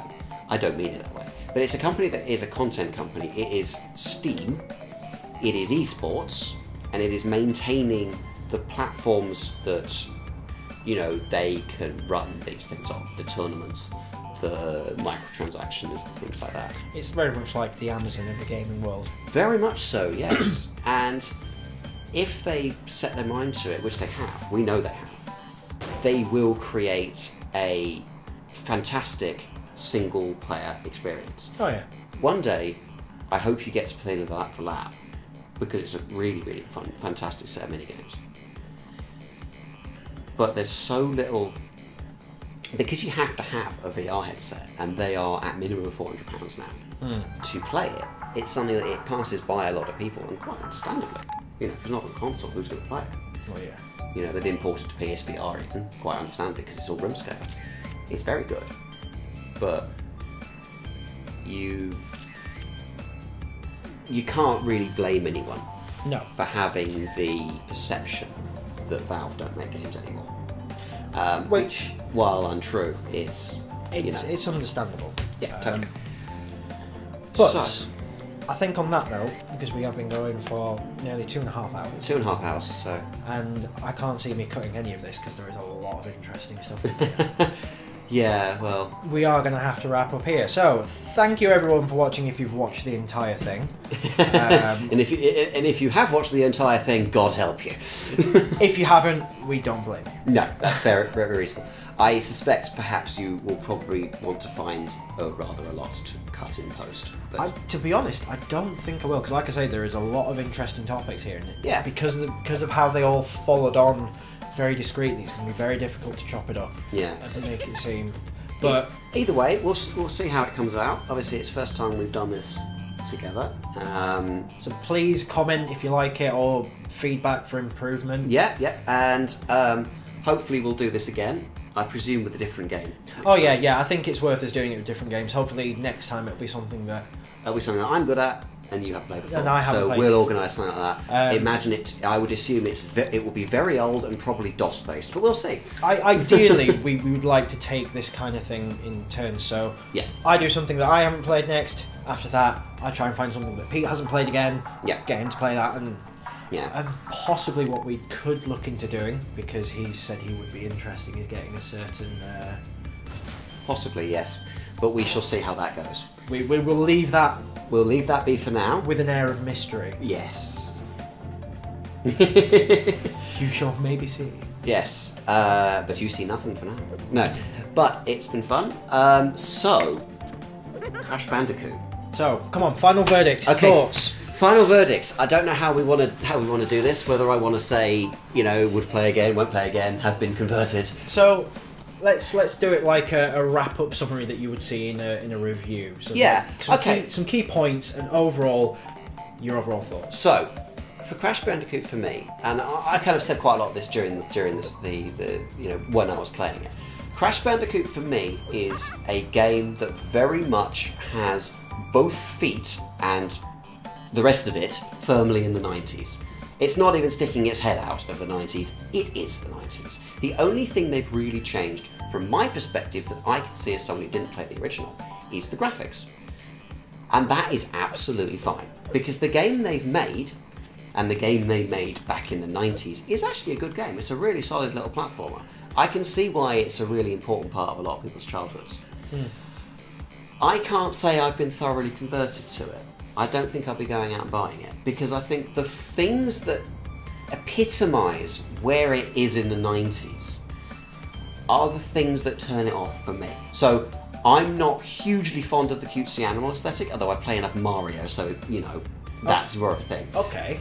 I think the pixel perfect nature of it, the very, very unforgiving nature of it, isn't ideal. And I like hard games, but I like hard games like VVVVV, where you will die a lot, but you'll respawn on the same screen. So more like you're a Odyssey kind of thing. Yeah, something like that. With Crash Bandicoot, it doesn't mind killing you. It doesn't mind killing you in ways you won't see coming without trial and error. And it really does expect you to play the game over and over and over again to really get it. Okay. That is fine. That is absolutely fine. But I have to say, it's not really for me. You said you wouldn't buy it. I wouldn't buy it, no. But to give another two possible scenarios, say it was bought for you, or for example, you went round someone's house and they had it on. I'd certainly give it a go again. I certainly would play it if it was there. So it's playable, but it's not something you go out of your way to get. Yeah, I see the value of it. I certainly don't go away from it going, what is this nonsense? What is this rubbish? Why did anyone ever like this? And I must admit, I didn't think I would, really. Which was the original opinion you had, because when I said, Crash Bandicoot is amazing, and this was before this had even come out. I think this had been announced, and I was like, you really need to play it. And you looked at me and you went, you have got rose-tinted glasses. To be honest, I don't know. I mean, I kind of... This might sound entirely contradictory, and it might be entirely contradictory, but I still think that. I can accept that it's a good game, but I wouldn't take it and give it to someone who'd never played Crash and say, you've got to play this, this is good.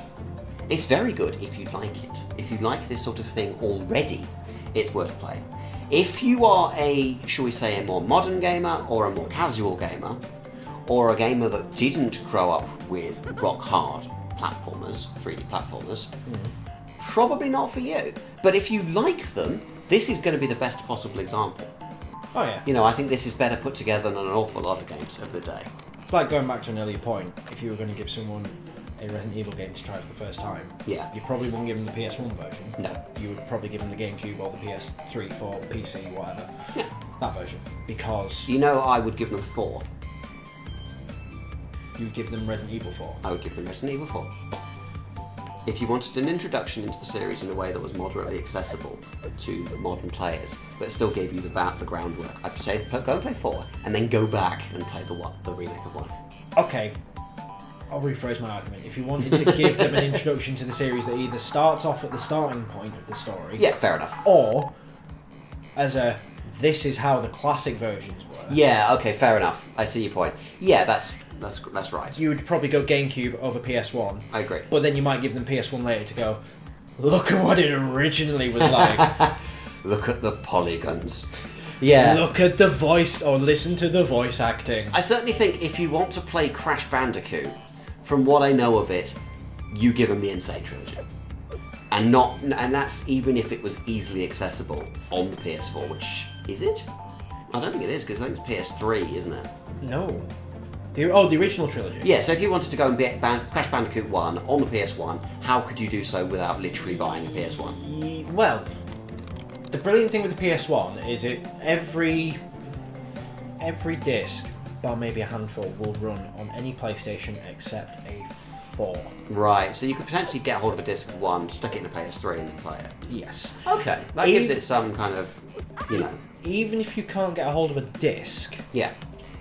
1, 2 and 3, and even Crash Team Racing, yeah, are all available on the PlayStation Store, which then adds the added possibility that if you have a PSP or a PS Vita, you could potentially play them portably.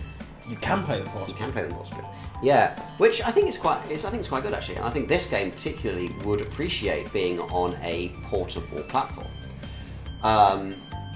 Just because it has got that sort of pick up and put down capacity to it.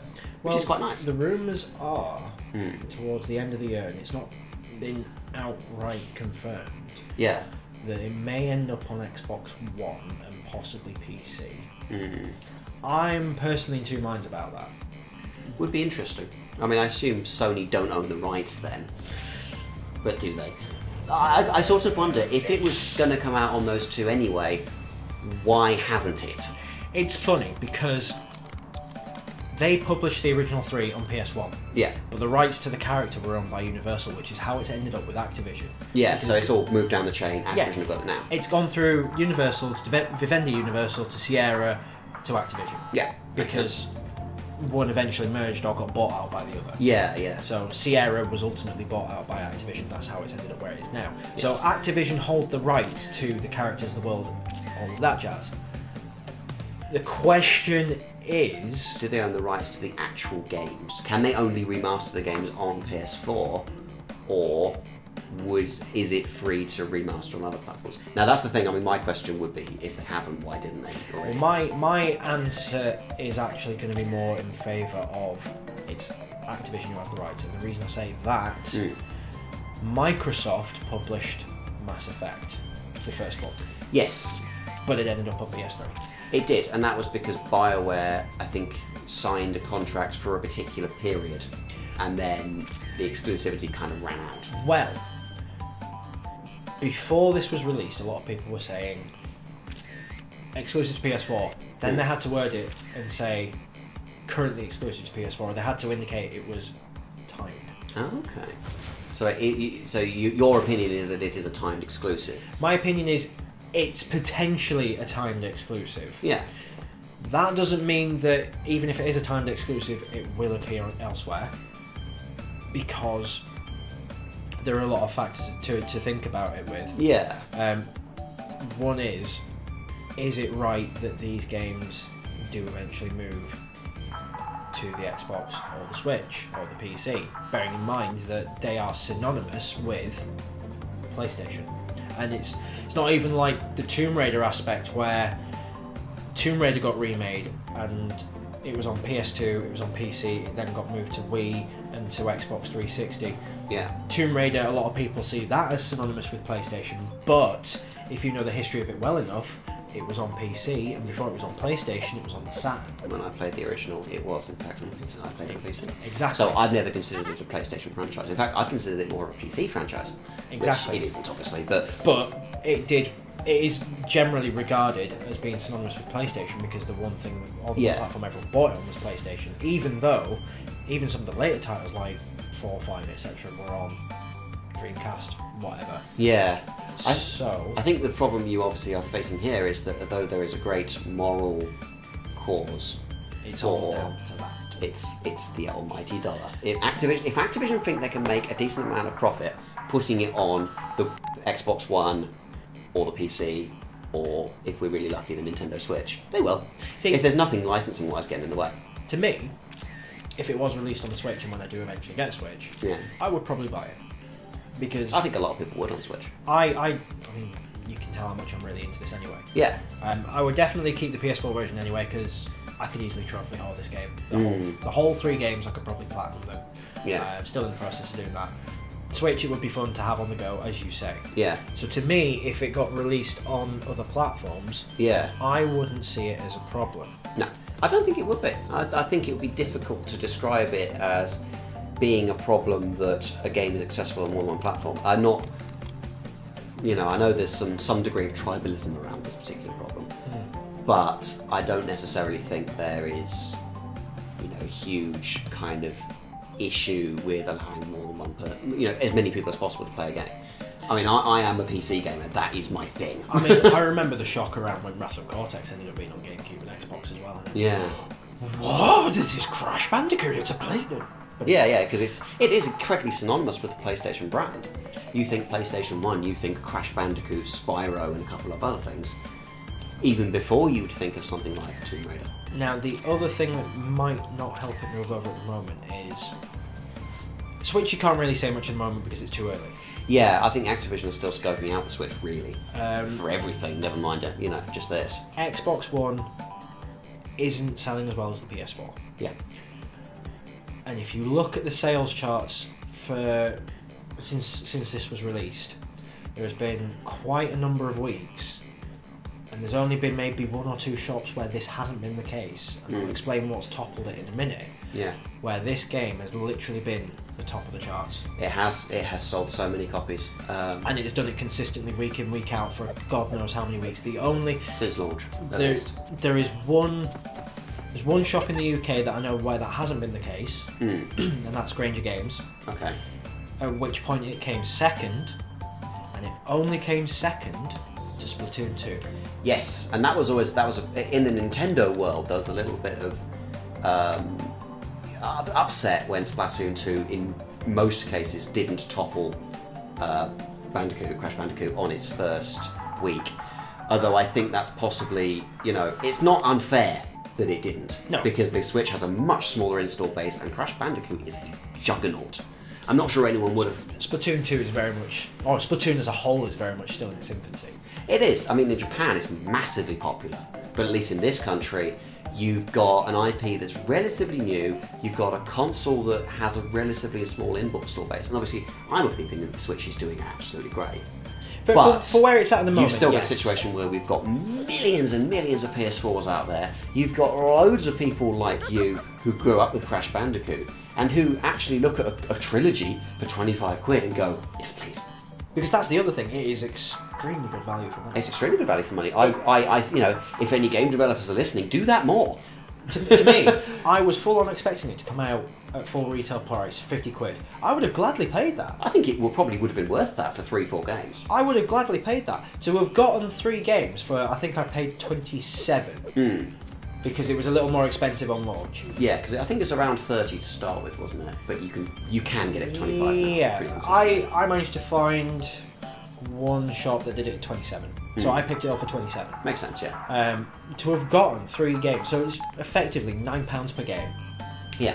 I mean, there are some PS1 games on the PlayStation Store for PS3 or Vita or whatever that are either the same price or more expensive, and they're PS1 games. And I know this is a PS1 game, but oh yeah, you see what I'm saying, don't you? I do. It is literal PS1 games for the same money. The interesting thing, of course, is I think we've managed to take advantage of a exercising caution on Activision's part, because I'm not necessarily sure if they were absolutely convinced this thing would sell. I'm of the opinion that they put it out at a budget price because they didn't think the market for it would be huge. The thing now is, because it's done so well, I think that's opened doors. I agree. One of the things they said was, everyone screamed before this was released, are you going to remake Crash Team Racing? Yeah. Crash Team Racing being, I want to say, one of the most popular car racing games, but then someone is probably going to smack me down and go, that's Mario Kart! Yeah, well, Mario Kart... You mic when you do that, by the way. Sorry. But yes, I know what you mean. Apart from Mario Kart, it's the best kart racer out there. If you argue that it is the best kart racer out there, more than Mario Kart. And we've had that argument before, haven't we? Mario Kart panders too much to casual gamers. Yeah, here we go. So anyway, Crash Team Racing is a kart racer, Mario Kart is a party game, they do their own thing very well. But you're saying there is potentially the chance that it could see a re-release. Well, the official wording was, it depends on the sales of this. Well, I think we can safely say that's done well enough. The other potential candidate that has been given, and given that this has been butchered since 2010, I want to say, it would be nice if this happens, is a Spyro Trilogy remake. Yes! Because of course, until right now, as of time of speaking, Spyro only exists as part of the Skylanders franchise. And he is no longer... He was originally front and centre of Skylanders. And he now isn't at all. The moment the sequel came out, he wasn't. Yeah. Which is, I mean, the same thing that happened with Rabbids, really, with Rayman. Rayman doesn't exist in Rabbids, hasn't since the very first game. It didn't really exist in the first game, to any great degree. Which is fair enough, you know, you get these sort of brand power in order to sort of kickstart what is essentially a new franchise. And if it works without the existing character, they're quite happy to let that character move on. And obviously with Rayman, that proved to be absolutely for the best, because the Rabbids went and did their own thing, and Rayman got Rayman Origins and then Rayman Legends, which are fantastic platformers. Yeah. And hopefully, with Spyro, and again, that's a game I didn't play. I have never played a Spyro game. Well, that's potentially a future candidate if it does come out. Potentially, yep. But Spyro obviously is you know, okay, slightly beached in Skylanders at the moment. But hopefully he'll get his own set of games again. And maybe they'll do a re-release of the trilogy, maybe they'll do a new one in the classic style. I presume it'll be a re-release. If they give the original trilogy on PS1 the same treatment that they're giving this, yeah, it will sell. It will sell. It'll be fine, and it'll be relatively cheap to do. At least 5 of these can go. Who makes Spyro, by the way? It's Activision again. Who developed it? Sorry. Originally. Yeah. So, do you know of the whole Naughty Dog Insomniac dynamic? Recap it for me. So, Insomniac and Naughty Dog have always had a very close relationship. Yes. And that is down to the fact that I think they were both on the same lot when they started making games on the PS1. Not when they started outright, when they started on the PS1. Yeah. And that started with Crash and Spyro. So if you look at every Crash game since Crash 3, and every Spyro game, it has always had a demo of the opposite company's game. And that then continued in with Jak and Ratchet. Yeah. When Naughty Dog and Insomniac moved away from Universal and towards Sony more, you always found a demo of Jak and Ratchet and vice versa. Yeah. I think it only kind of stopped happening with Uncharted and Resistance, but what you found instead, the precursor orbs from Jak... No, that's Naughty Dog anyway. I think they still reference each other in their current games. Yeah. And it's because, I mean, you look at Ratchet and Clank, and what most people don't even realise is a lot of its code actually comes from Naughty Dog. Yeah. There was some stuff they struggled with, so Naughty Dog gave them code from Jak and Daxter's engine. Right. That then helped.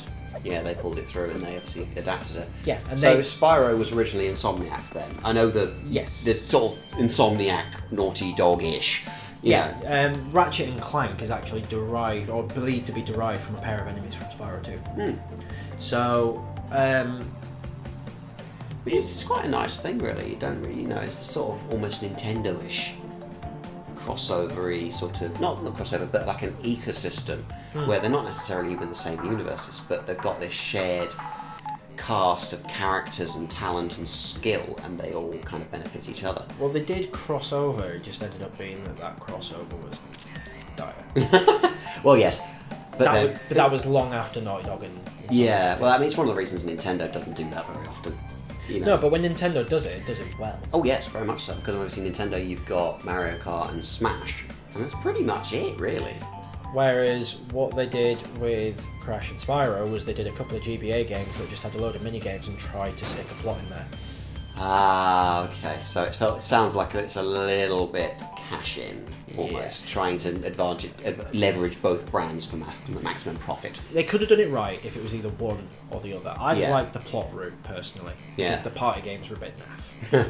Yeah. But I'd have liked the plot route where there was a story and you played an actual Crash or an actual Spyro game, but you were playing as Crash and Spyro, or Spyro and Crash. Yeah. And it would have worked a lot better if it wasn't on a Game Boy Advance. Yeah, that's certainly true. That severely restricts you. Anyway, so Crash Bandicoot, for me, if it's a sort of like it, love it, hate it scale, perhaps, like it. Don't love it, don't hate it, like it. And I think, you know, I'm glad I've played it, certainly. Certainly I don't feel like the couple hours have been wasted. It's definitely better than the original opinion, which was more kind of... Well, I did wonder if it was slightly overhyped, and I think, okay, fair enough, maybe the hype was a little bit more warranted than it was. I still don't think I'd massively recommend it to people who don't already know what it is. But I also think it's a good game, and I think it's a very competent 90s style platformer that really hasn't moved beyond the 90s, and probably never will at this point. But that's fine. That's not necessarily a bad thing. Not necessarily a bad thing at all, no. But that's been us, I think. That is so. So again, if you've stayed all the way through this, thank you. Thank you so much. I think we've managed to carry on talking for another, what, 20 minutes? 25 minutes? Yes. Yes. So we do that. I've been Supersonic SJM. And I've been UppityTeapot. Thank you very much for watching. And we'll see you in the next video. Bye. Bye.